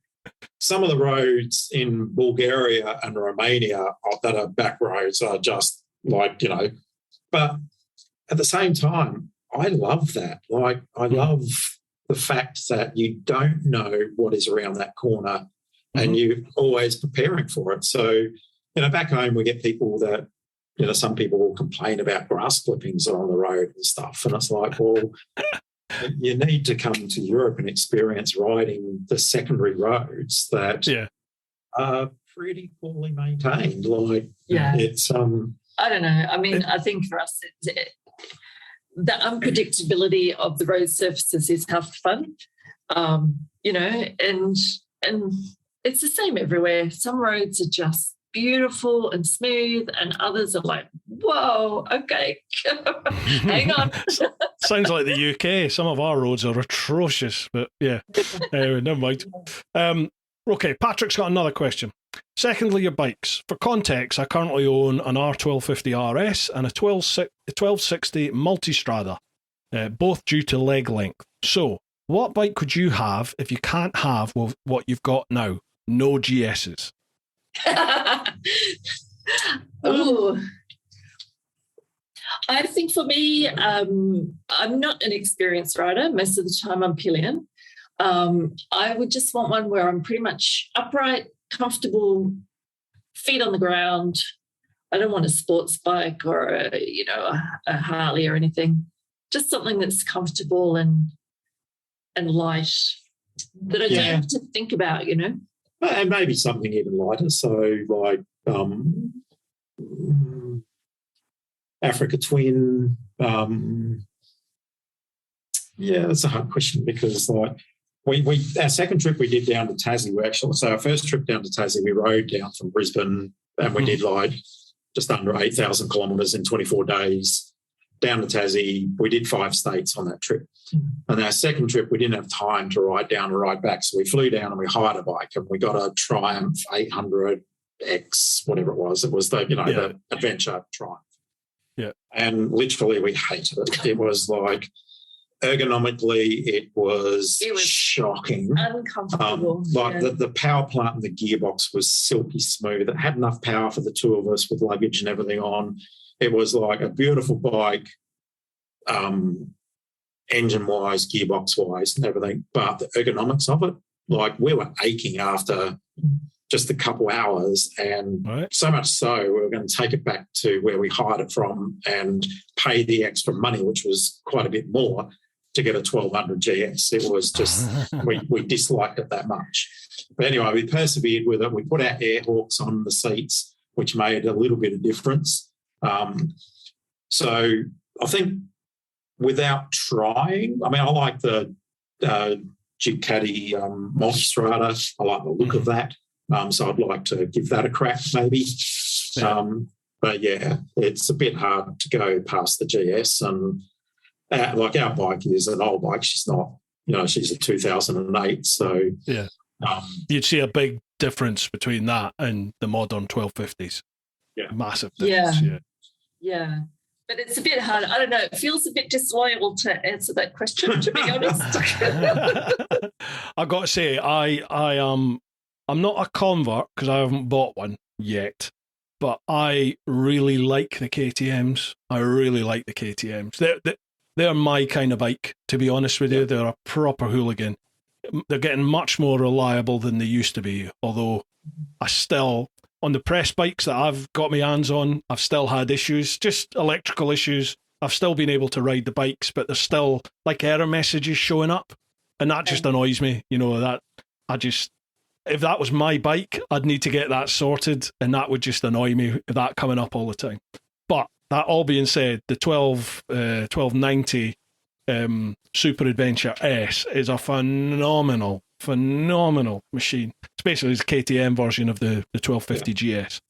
It's awesome. So, I mean, if anyone was to offer us, a bike to test out and just to try, we'd be willing to actually. You should do that. If you're going to be coming across into Europe, then I'm sure if you were to contact manufacturers beforehand, like, for example, KTM, if you were coming across to KTM, then you contact them and say, we're going to be over in the UK on this date. We're doing this trip involving these countries. This is our reach. This is our platform that we have. I'm sure that they would be happy to, any of the big manufacturers, any of their PR companies, because they're giving the press bikes out to people with 600 subscribers. They're opening the doors to all manner of people. And if you're actually out there doing something, you're not just doing 100 which really hacks me off. Some of these people do like not even a tank of fuel and then review a bike. That really grips my shit. But if you're out there actually using the bike, and you're doing big trips, you're touring two up as well, which is quite unique in the bike review sector, because not many people actually give a review from a pillion's perspective. If I've ever done that with my wife on the back of one of these bikes, it always gets a big thumbs up, because there's not many vids out there that do it. So, I'm sure if you contacted KTM UK, KTM France, Triumph, Europe, any of them, just in advance, I'm sure you could get your hands on one. I think you've planted the seed there. Yeah, I know. Well, I'm planning a wee trip to... I get that. To like Beauty, because she's like, how people say that they're a single person and they don't go out with their couple friends because they feel like the third wheel. But Beauty is our third wheel. She's been part of our adventure since day one, sort of thing. And so you have that sort of sense of disloyalty if you actually don't. I get that. Maybe we just don't tell her. We just leave her sleeping in Ricardo's garage for a bit longer. Yeah. Just have a bit on the side for one trip. You'll be fine. They'll be all right. Because we are coming back next year. We're going to be at the Adventure Bike Rider Festival.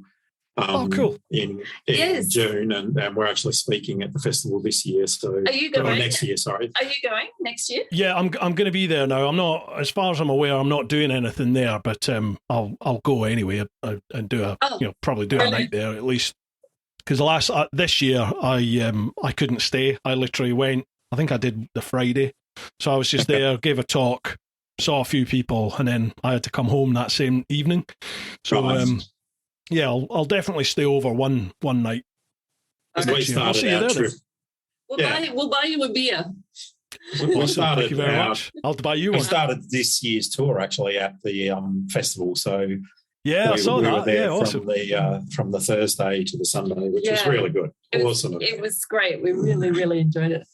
I was amazed at that. I was a little bit reticent to get involved with it, to be honest. When they contacted me about doing a talk at it, I kind of thought to myself, they were saying there's going to be 10 to 15,000 people, and I just thought that's not an overland event. An overland event, a travel event, is generally quite close knit. It's a really nice close community. It's generally below 1,000 people that go to these events. And you get to know all the same faces, and it's got a real nice family feeling. And I thought this is just going to be some mass-produced, hyped thing with no soul. And I was gobsmacked when I got there, and it had the exact same feeling of one of the close little, nice, warm, friendly overland events that I'm used to. Yet 10,000 people were there, and it was such a setup, wasn't it? Brilliant, really impressive. So we got there on the Thursday, and we were given space in the VIP area for setting up our tent and everything and stuff. And we actually set up our tent next to Richie Vita, and I said that. Did you? You've got some. Yeah, it was right next to us. It was great. So we had quite a few chats with Richie. He is such a great guy. Yeah. Oh, he's a Loved nice it. guy, isn't he? Yeah. Yeah. Salt of the earth. What you see is what you get with Dickie. That's what I really like. He's how he is in the vids is how he is in real life. And there's no BS. Is a good boy. Yeah. Nice. Yeah, we're definitely looking forward to coming back to the festival next year because we just loved it. Like they just did such an amazing job of organising it, and like obviously not everything was perfect. It never is with events, but they did a good job. It was just brilliant. Yeah, I'm looking forward to it. Be a good giggle. Right, next one. Are you guys okay for time? We've got 3 more questions. Yeah, we're good. Yeah, right, lovely. Next one, Smoky Gun. How you doing, Rich? You just sent me some beer. Thank you very much for sending the beer. Thank you very much. I've got, folks, please don't, if you're thinking of sending some beer, please don't, because I've got about 8 crates of this out in the garage at the moment. But thank you very much to everyone that has. Hi all, cracking number of miles you've chalked up so far, Bridget and Alan. As you come from Australia, where I understand everyone is so straight talking, what weird things have you seen, heard or experienced when travelling in the UK and Europe that simply wouldn't happen down under? That is a very good question. That is a really good question. I think from an actual bike perspective, just being able to zip up the side of traffic on double light lines or anything goes basically, and we wouldn't be able to do that in Australia because someone would arrest you. Because you're not supposed to do the solid whites in the UK either, but people do, but you're not supposed to. Yeah. So I think rakia. Is that the booze? Yeah. I don't know if you're familiar with rakia, but we discovered that when we got to the Balkans 3 years ago. Rakia is basically moonshine that people make in their own backyards, but it is central to the culture. Like if you go to a restaurant, like some restaurants have got like a whole page on their menu of all different rakias that you can have. So that was a bit of an eye-opener, and we're actually fortunate enough in Serbia, we're staying again with a friend that we travelled to see, and she took us over to the neighbours and they were actually making it. So that was really cool to just see that process. We tasted it and it puts hairs on your chest. Absolutely. But the straight talking thing, I'm going to flip that around and say, yes, Australians can be straight talking.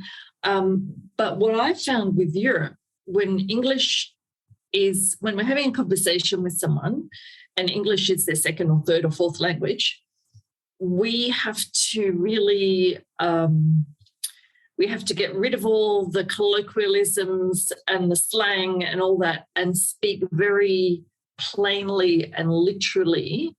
And the interesting thing about that is you've actually got to think about what you're actually trying to say. So it kind of made, for me anyway, it kind of made me even more straight talking because I had to be very plain and literal in what I was saying. Okay. I don't know. I don't know if that makes sense. You definitely can't use the slang that we use at home, which is, part of our vocabulary. I remember Alan one time was saying something, and it went on for donkey's years. And I could see the person we were talking to trying to think of a donkey and how that fit into the conversation. Yeah. We're guilty of that. We're guilty of that in the UK as well, though, because you see it, like particularly in Spain. In fact, anywhere you go to that has a Brit tourist, you get you get the stereotypical British tourist, like exactly what you just said, using slang terminology and then getting angry at the local because the local person can't understand it. And you're like, hang on a minute. I don't know. I don't think we were surprised by. I mean, I don't know. Everyone's just been really lovely, and I don't think anything's really surprised us. Sorry, I'm trying really hard to answer the question, but it's hard. No, it's fine. He does say, Rich does say, also, Bruce, anything from your time in Australia come to mind as being strange for a travelling biker? I was, bearing in mind this was 2013, I was in Australia, Christmas time, 2013. And I remember, I thought Australia was full of, no nonsense, sort of, the Aussie bloke sort of mentality of, no one's going to tell me what to do. I'll do what I want to do, and boom, that's the way. And I was really taken aback at how heavily governed and policed you are in Australia. And people just, no one seems to bat an eyelid about it. They just, oh yeah, well, that's just the way it is. And I was just like, that's incredible. I didn't think it would be like that. I thought it would be like land of the free and off you go. And I was shocked at how. So go on. We actually struggled with that because I think until you actually travel overseas from Australia, you don't realise just how many rules we have. Yeah. And we have rules for rules. And we have stupid things like wire rope barriers and all that sort of crap. But it wasn't until we came back from 6 months away where you literally have, like, from a motorcyclist perspective, we don't have that culture in Australia where people are brought up from childhood, from when they're babies, being on scooters and everyone riding scooters and zipping in and out and doing everything that's probably illegal in a lot of places, but you can do it and get away with it because it makes traffic flow and everything. So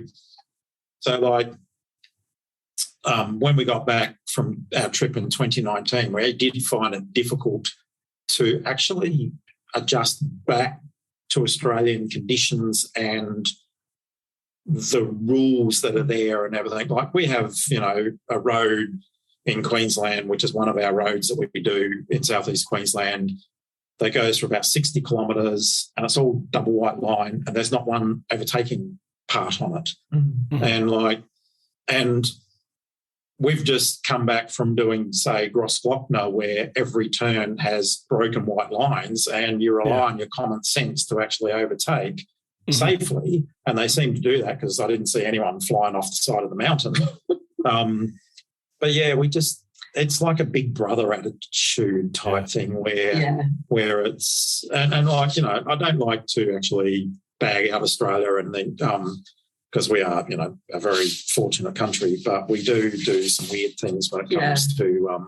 And I think too, like the first time as we headed into Eastern Europe, and things seemed to be just kind of more relaxed, and I don't know if they had less rules, but people seem to pay less attention to the rules.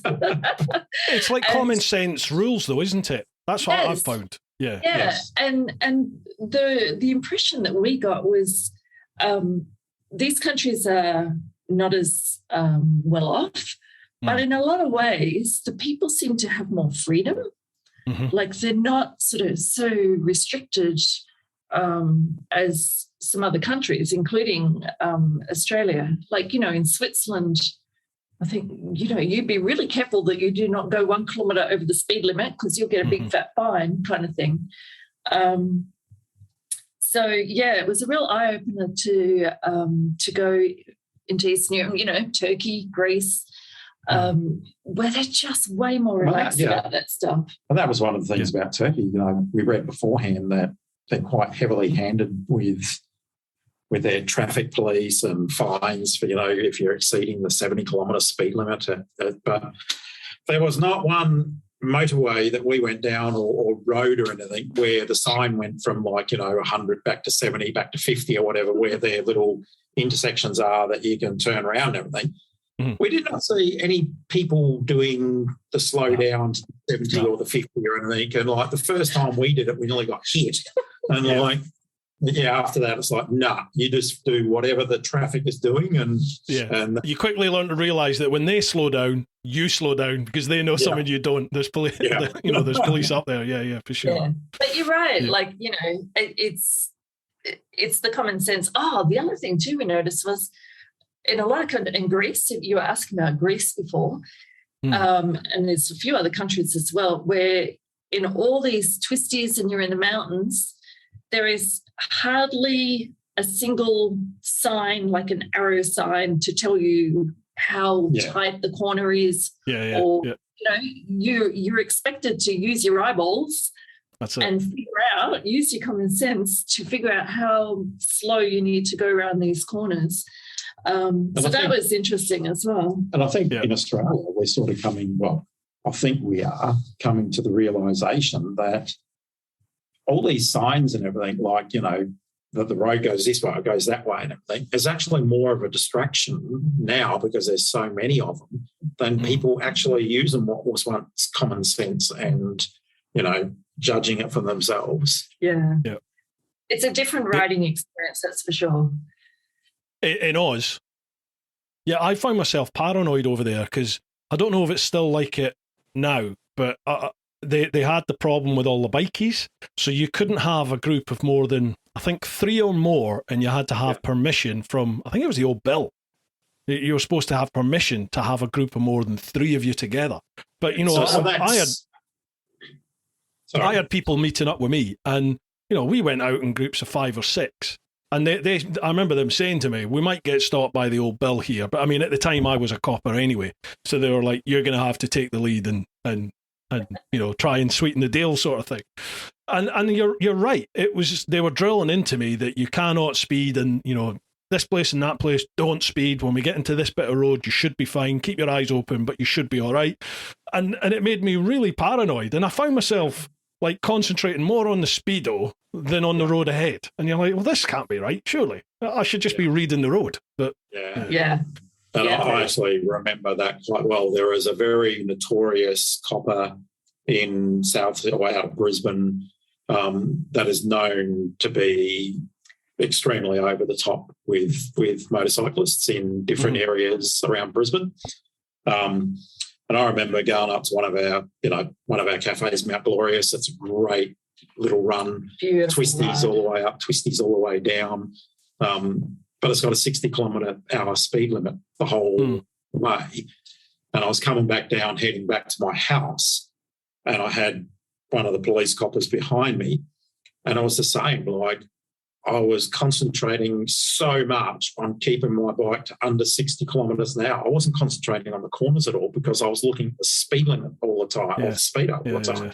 And it just, it defeats the purpose of common sense. So, it is a bugbear of mine here because in the UK they're lowering the speed limits everywhere. What used to be a national 60 mile an hour is now generally a 50, and the 50s are now 40s, the 40s are 30s are being dropped to 20s in places, and they still want to lower it even more in some of the like towns and cities. They want to bring it down to, I think, is it 10 miles an hour they want to bring it down to?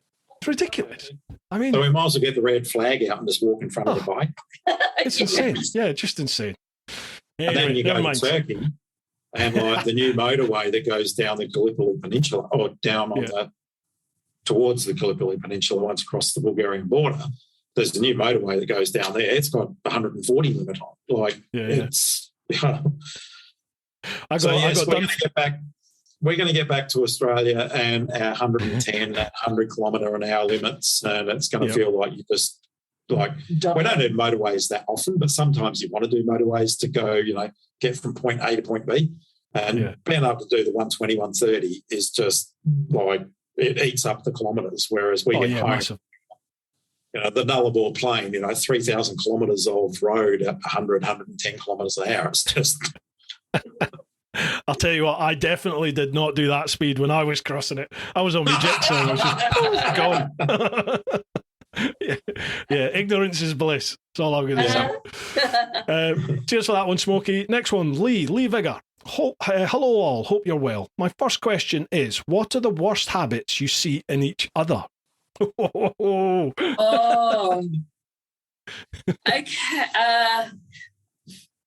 Worst habits. Okay, I've got a little thing. I've got a thing. And I think this is probably accentuated a bit because we're on one bike. Like, we don't, when we're riding, like, we're really joined at the hip kind of thing. But Yeah. when we're off the bike, I'm very particular, and I know this annoys Alan sometimes, in that my space, like my half of the bed or whatever, is mine. So don't put your stuff on my half of the bed. Like I need that little bit of space that's just my space. So, That's understandable, though. But from my perspective, it's actually nice to put my stuff on her side of the bed because then I know she's going to get it.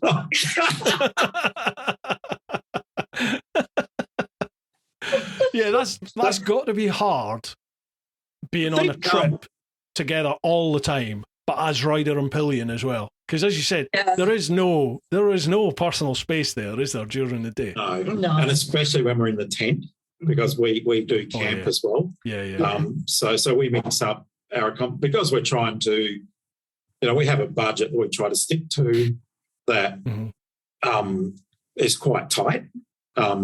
So we do mix up camping, Airbnbs, small hotels. Yeah. And particularly in Western Europe because it's more expensive in Western Europe. So most times in Western Europe we camp we use campgrounds in our tent and we cook and stuff like that. So that does make it. So I think being organised, because there's not too many things that Bridget annoys me with because I think we're correct answer. Both. He did say too many, not too many. Means there is one at least. Yeah. But I think this is where the whole thing of being disciplined and organised and everything, we actually did a webinar just recently about packing and everything, like how do you pack on one bike with the two of you going for 6 months and in all weather conditions and everything, and we took people through that. So, and we're both very organised. So, we don't leave that shit laying around and spread out. Or especially not on my side of the bed. So you've got a packing list, haven't you? Sorry to interrupt. You've got a packing. Is it a kit list or a packing? Yes. Presentation that you have on your website.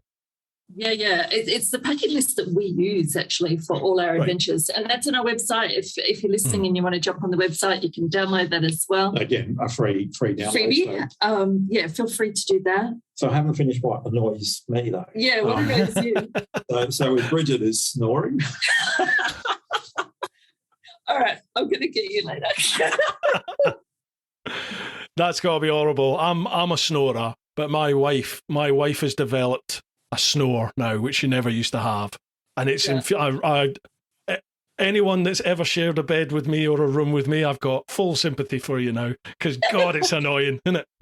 but the thing with us as well, so Bridget, as soon as she lays down and the head hits the pillow, can be asleep, and within 3 minutes she's snoring.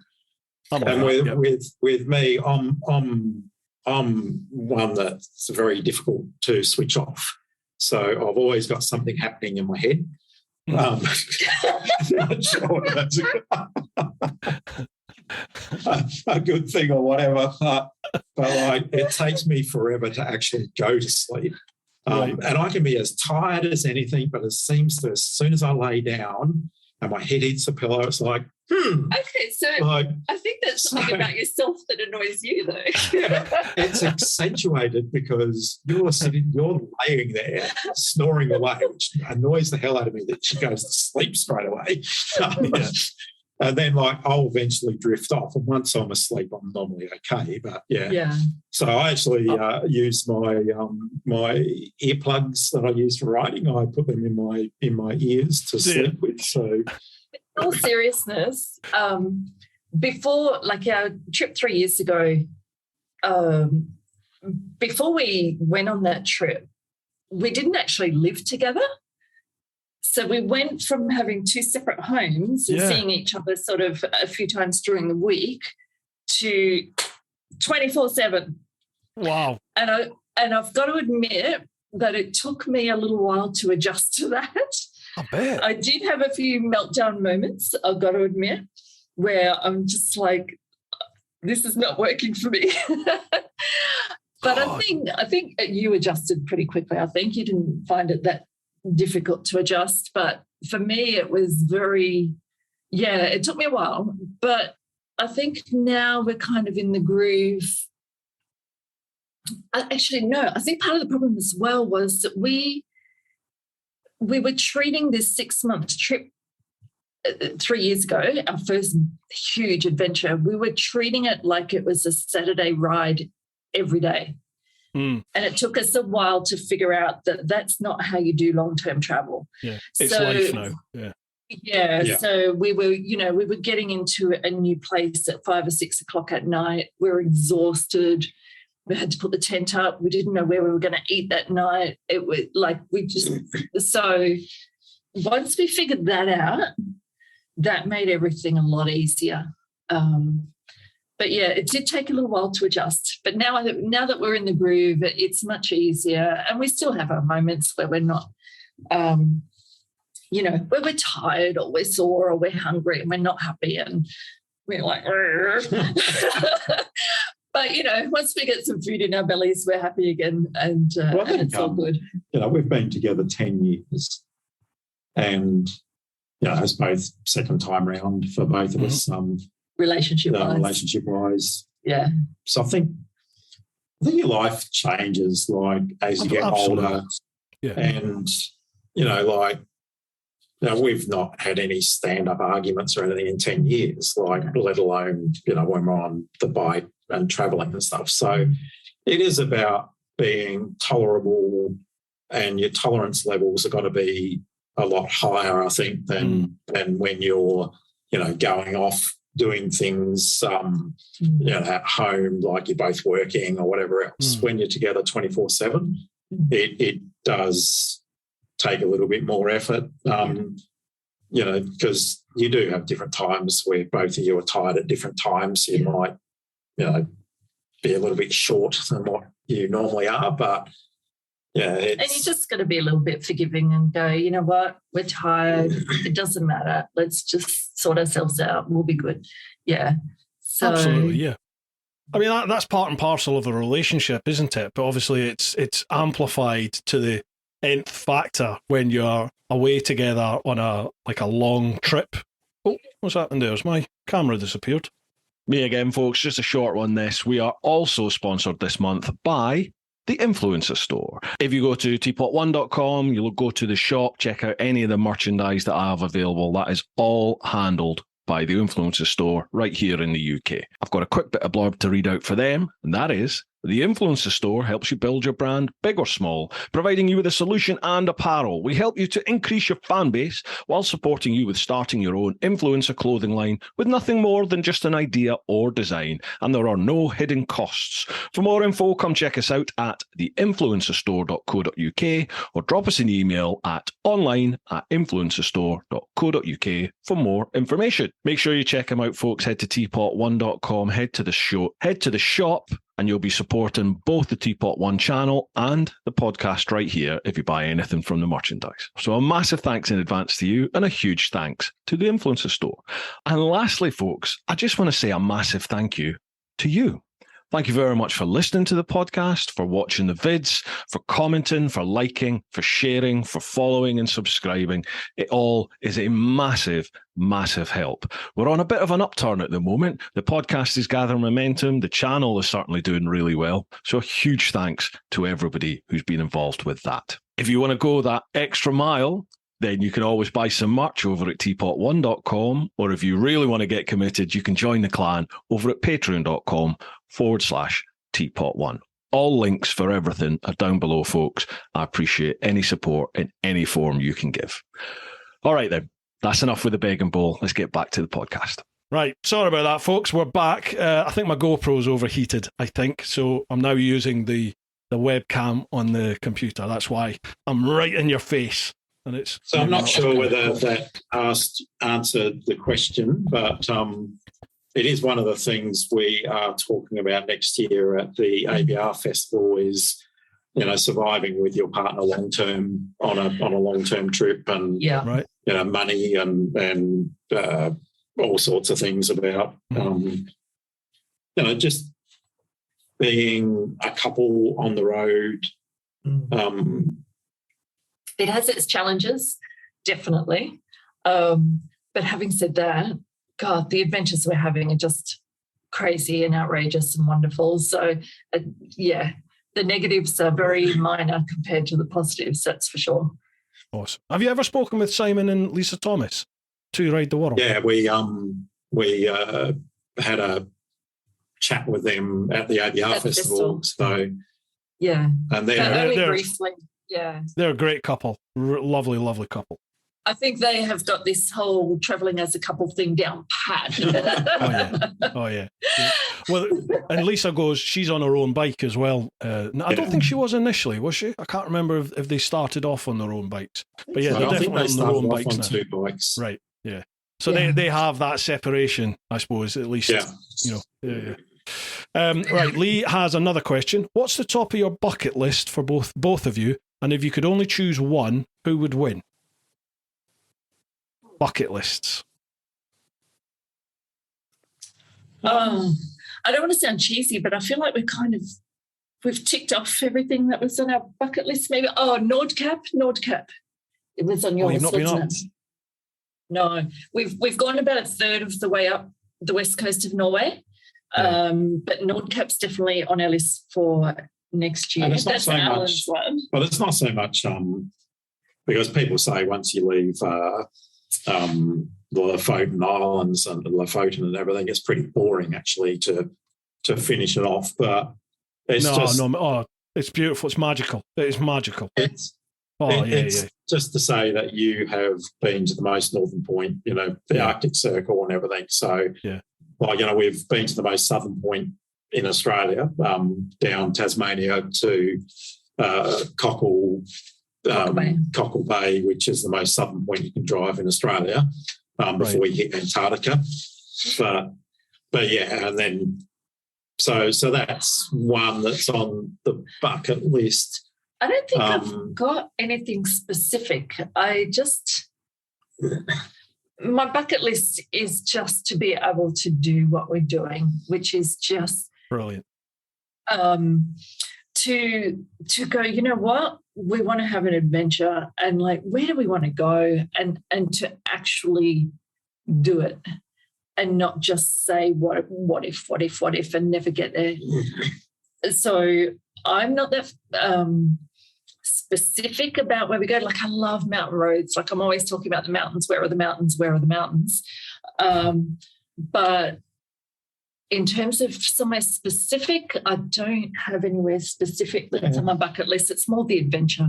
I've got probably, 500 or 600 routes that I've put together that we're slowly ticking off. Mm-hmm. And for this year, I use my route app for planning out all the routes.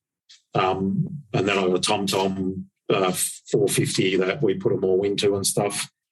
But if you go through my list, I've got them sorted into Europe 2022, Europe 2023 and so forth. So because you can't do everything at once, you'll never do everything at once. But where would you, where's your one place that you'd like to ride?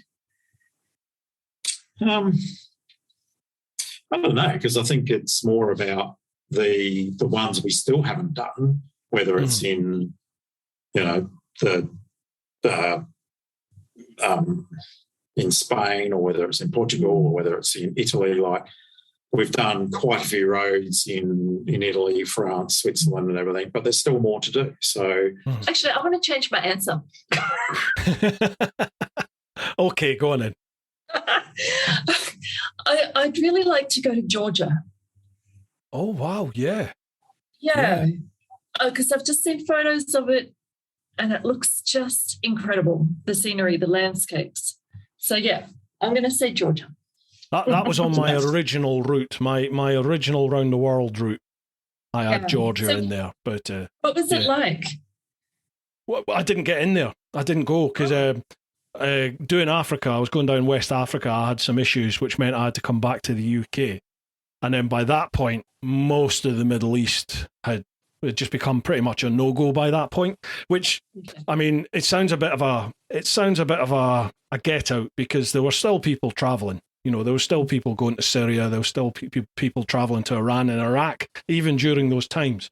But at the time, I felt like I'd had quite a close call in Africa and Mauritania. And I kind of thought, I think I've probably used a lot of my lives here. And I got the option to go again. So I just sort of thought, my aim now is I'm going to do it. I'm going to finish it. So I thought I'll minimize the risk to that extent. So I missed out the Middle East. I mean, I took Africa out. I took out the Middle East. And my aim was pretty much to go everywhere else other than that. And a case of I'll do that another time. You know, hopefully things will calm down and I can get back to it. So yeah, I never got to go, but it's definitely somewhere I'd love to go. Yeah, for sure. Because that was, you know, on our plans for next year was to, like, we brought Turkey forward into this year. Next year we were going to do Turkey, Georgia, and then, you know, into the stands, Russia, Ukraine and stuff. This was what we were thinking like a year ago, a year and a half ago, whatever it was. But, you know, the world's changed and obviously, you know, it's not a good place to be in those countries anymore and we don't know how long that will be. So, we're sort of changing our plans for next year where we're going to go and stuff. So, you know, we want to potentially now we'll start off when we fly back to Portugal and hit the Canary Islands and maybe do Morocco again, more time in Greece. But it's going to depend on whether we get our digital nomad visa, which gives us just so much more freedom. Yeah. If you're going to the Canaries, let me know, because do you know Joy and Martin, Canary Motorcycle Tours over there? You know, they're a British expat couple that live over there, and they have a touring business based there. They're actually one of my main channel sponsors, and they've literally, you know, they've got a local guide, Jose, who works with them, who's done a load of traveling all over the world anyway. But I mean, between them, they know every inch of Gran Canaria, and now they do tours to Tenerife. They go La Gomera as well, and I mean, Tenerife is fantastic. Tenerife and Gran Canaria are quite different in their riding.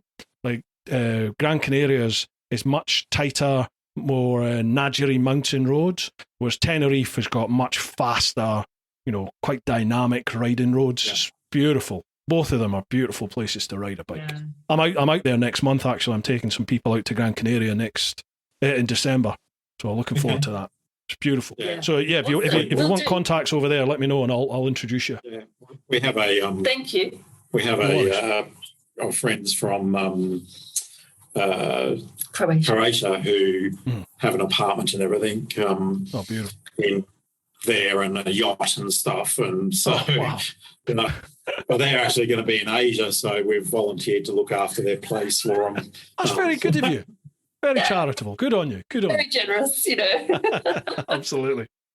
Right, Lee says, keep living your best life. Stay safe. Cheers, Lee. Last question for you. Bob Holly. How you doing, Bob? Hello to you all. My question. If you could give a couple planning a long trip one piece of advice, what would it be? Be organised. Be organised. That would be my advice. Be organised. And when I'm saying that beforehand, be organised, because that'll make it easier when you're actually there, and be organised as you travel, because it just takes a whole layer of stress away. You're not scrambling around trying to find stuff in the bottom of your pannier and all that kind of rubbish. Just be organised, like not overly organised. Like I was saying, you know, sometimes we don't know where we're staying the following night. But yeah, prep work will save you a whole lot of headaches. And just on the road, the simpler and more organised you can keep it, the more freedom it will give you. Yeah. So I think that is one, but another one would be at some stage you probably need to stop listening to all the advice you're going to get, because you'll be sensory overload, and just do it, and just do it your way, taking taking advice into consideration and everything, obviously. But at the end of the day, it should be your adventure. Yeah. And, things will go wrong and everything else. But at the end of the day, you will come away with memories that will last you a lifetime. So, just do it. Just do it. That's the biggest piece of advice. Just do it.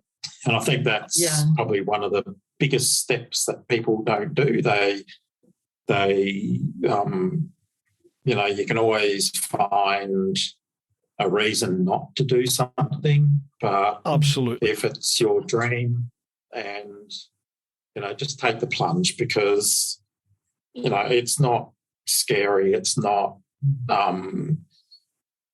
difficult, and if you're a reasonably intelligent person or stuff, that you'll figure it out and you'll be fine. Yeah, and I'll just jump in here. Like, if they've got any questions, feel free to hit us up. Just send us a message, send us an email. Yeah, we'd be happy to. Yeah, happy to help. I get asked that question all the time, and sometimes I feel a little bit. Sometimes I feel a little bit guilty, because I think I'm maybe a bit frivolous with what I say, because I say exactly that, but I just go, look, just do it, just go for it. But then I think I have the mindset of, passport, credit card, phone, go. That's me. That's the sum total of research. I'll now. I mean, for the world trip, I way over planned everything. There was just no need for that. But I think a lot of that was a little safety blanket for me. It's, I'll do this, I'll do all this work, because that means I don't need to think about the fact that, holy shit, I've got 2 years till I go, a year till I go, oh Christ, I'm going next month. But now I just go, now it's just off we go. But I appreciate, some people aren't like that, are they? Some people need to know, okay, what am I going to do if I get a puncture? What am I going to do if I break down? Where am I going to sleep every night of the trip? Where do I get fuel?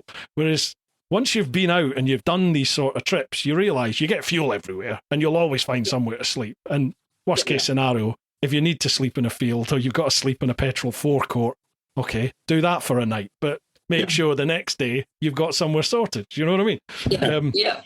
Yeah, but I think it's nice to hear that you're of the similar mentality to that. Just do it, for sure. Yeah. And it absolutely. really is, because like for me, I think when I'm old and just sitting around with all my memories, these adventures are going to be the things that I'll look back on and go, I'm so glad I did that. Absolutely. Yeah. Absolutely. And I say to other people when they ask that same question as well, is there's actually never a right time. And you'll never have enough money. You'll think you'll never got, the time is just not right. But at the end of the day, if you continue down that path of saying that I don't have enough money or I don't have enough time, you will never go. You'll never do it. Yeah. You just got to take that plunge and go, you know what? If I run out of money in 4 months' time, then I'll just go home and get another job. It's like, just do it. Just do it. Live your life. But it's just so true. Mm-hmm. Yeah. I say it to people in every single vid, live your life. Just, you get one shot. Get out there, live your life. If you have this dream, this passion of travel, of whatever it is, whatever your passion is. And I said this, and I think when I was chatting with Joey Evans last week, name drop there. Everyone's got this thing, I'd love to do that. I'd love to do this. I'd love to do it. I'm not talking about that. I'm talking about I need to do this. If you have this passion for something, a trip, a project, whatever it is, if you have to do it, then the only way that's going to happen is if you get going with it. Just make a start. Whatever it is, you don't need to have the full solution in front of you. Just get going with it, and then you adapt. And I think whatever it is. That's part of the excitement of it, is not having. You don't have all the answers. You find out as you go, and you make them up as you go, and that is part of the experience and the excitement of it. If it was all laid out for you, I don't think I'd want to go. So. Yeah. The appeal wouldn't be there, would it? It would be like a package holiday then. Yeah. I think what Alan was saying as well is really true. Like, do what you want. Like, we are not hardcore travelers. We are not going to be going down dirt roads and sleeping in fields. And that's okay, you know.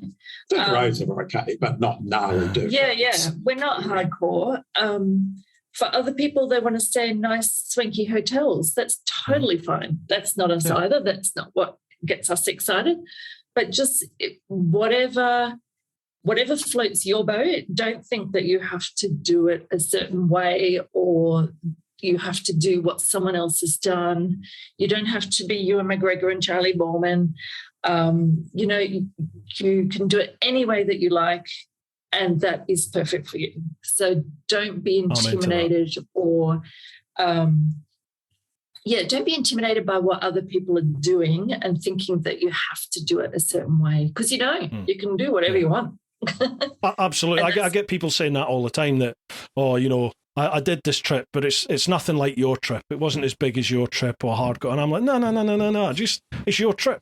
That's your trip. So my dog, I don't know if you can hear, my dog has discovered this game where if she takes her ball up the stairs out onto the landing here and then throws it over the banisters, she can chase it down the stairs.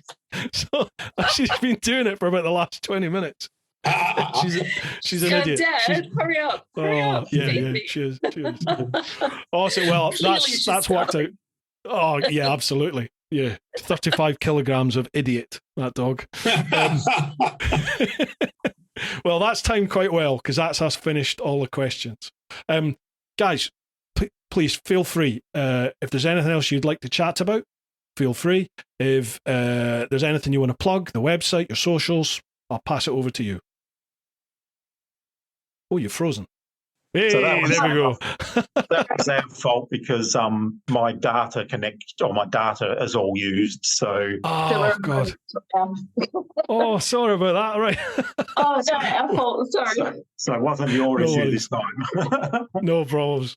Well, I mean, we're just summing up now anyway, so I'll bring everything back together now. Right, folks. Sorry about that. A little bit of a technological gremlin. Bit of a theme to the start of this podcast, wasn't it? However, the guys are back with us. I was just saying, that's us finished all the questions. So I keep looking at this camera. I need to look at this camera.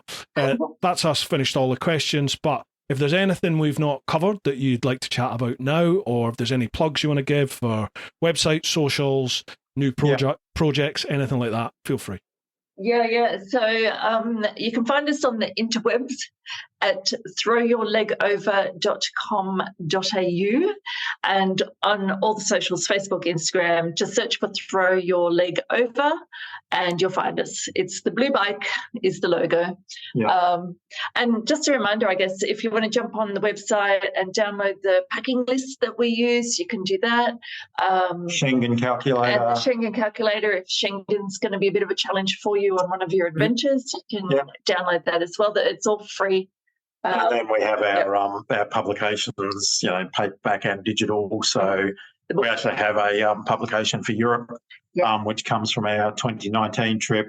So that's over 1,000 pages, gives you details on every country. It's got 62 of our rides that we did in 19 countries. So you get all those, all the directions and everything else, plus the GPX files, ITN files, blah, blah, blah. And then and the membership, the monthly membership, if you want awesome content in your inbox every month that's exclusive for members, you can join up the membership.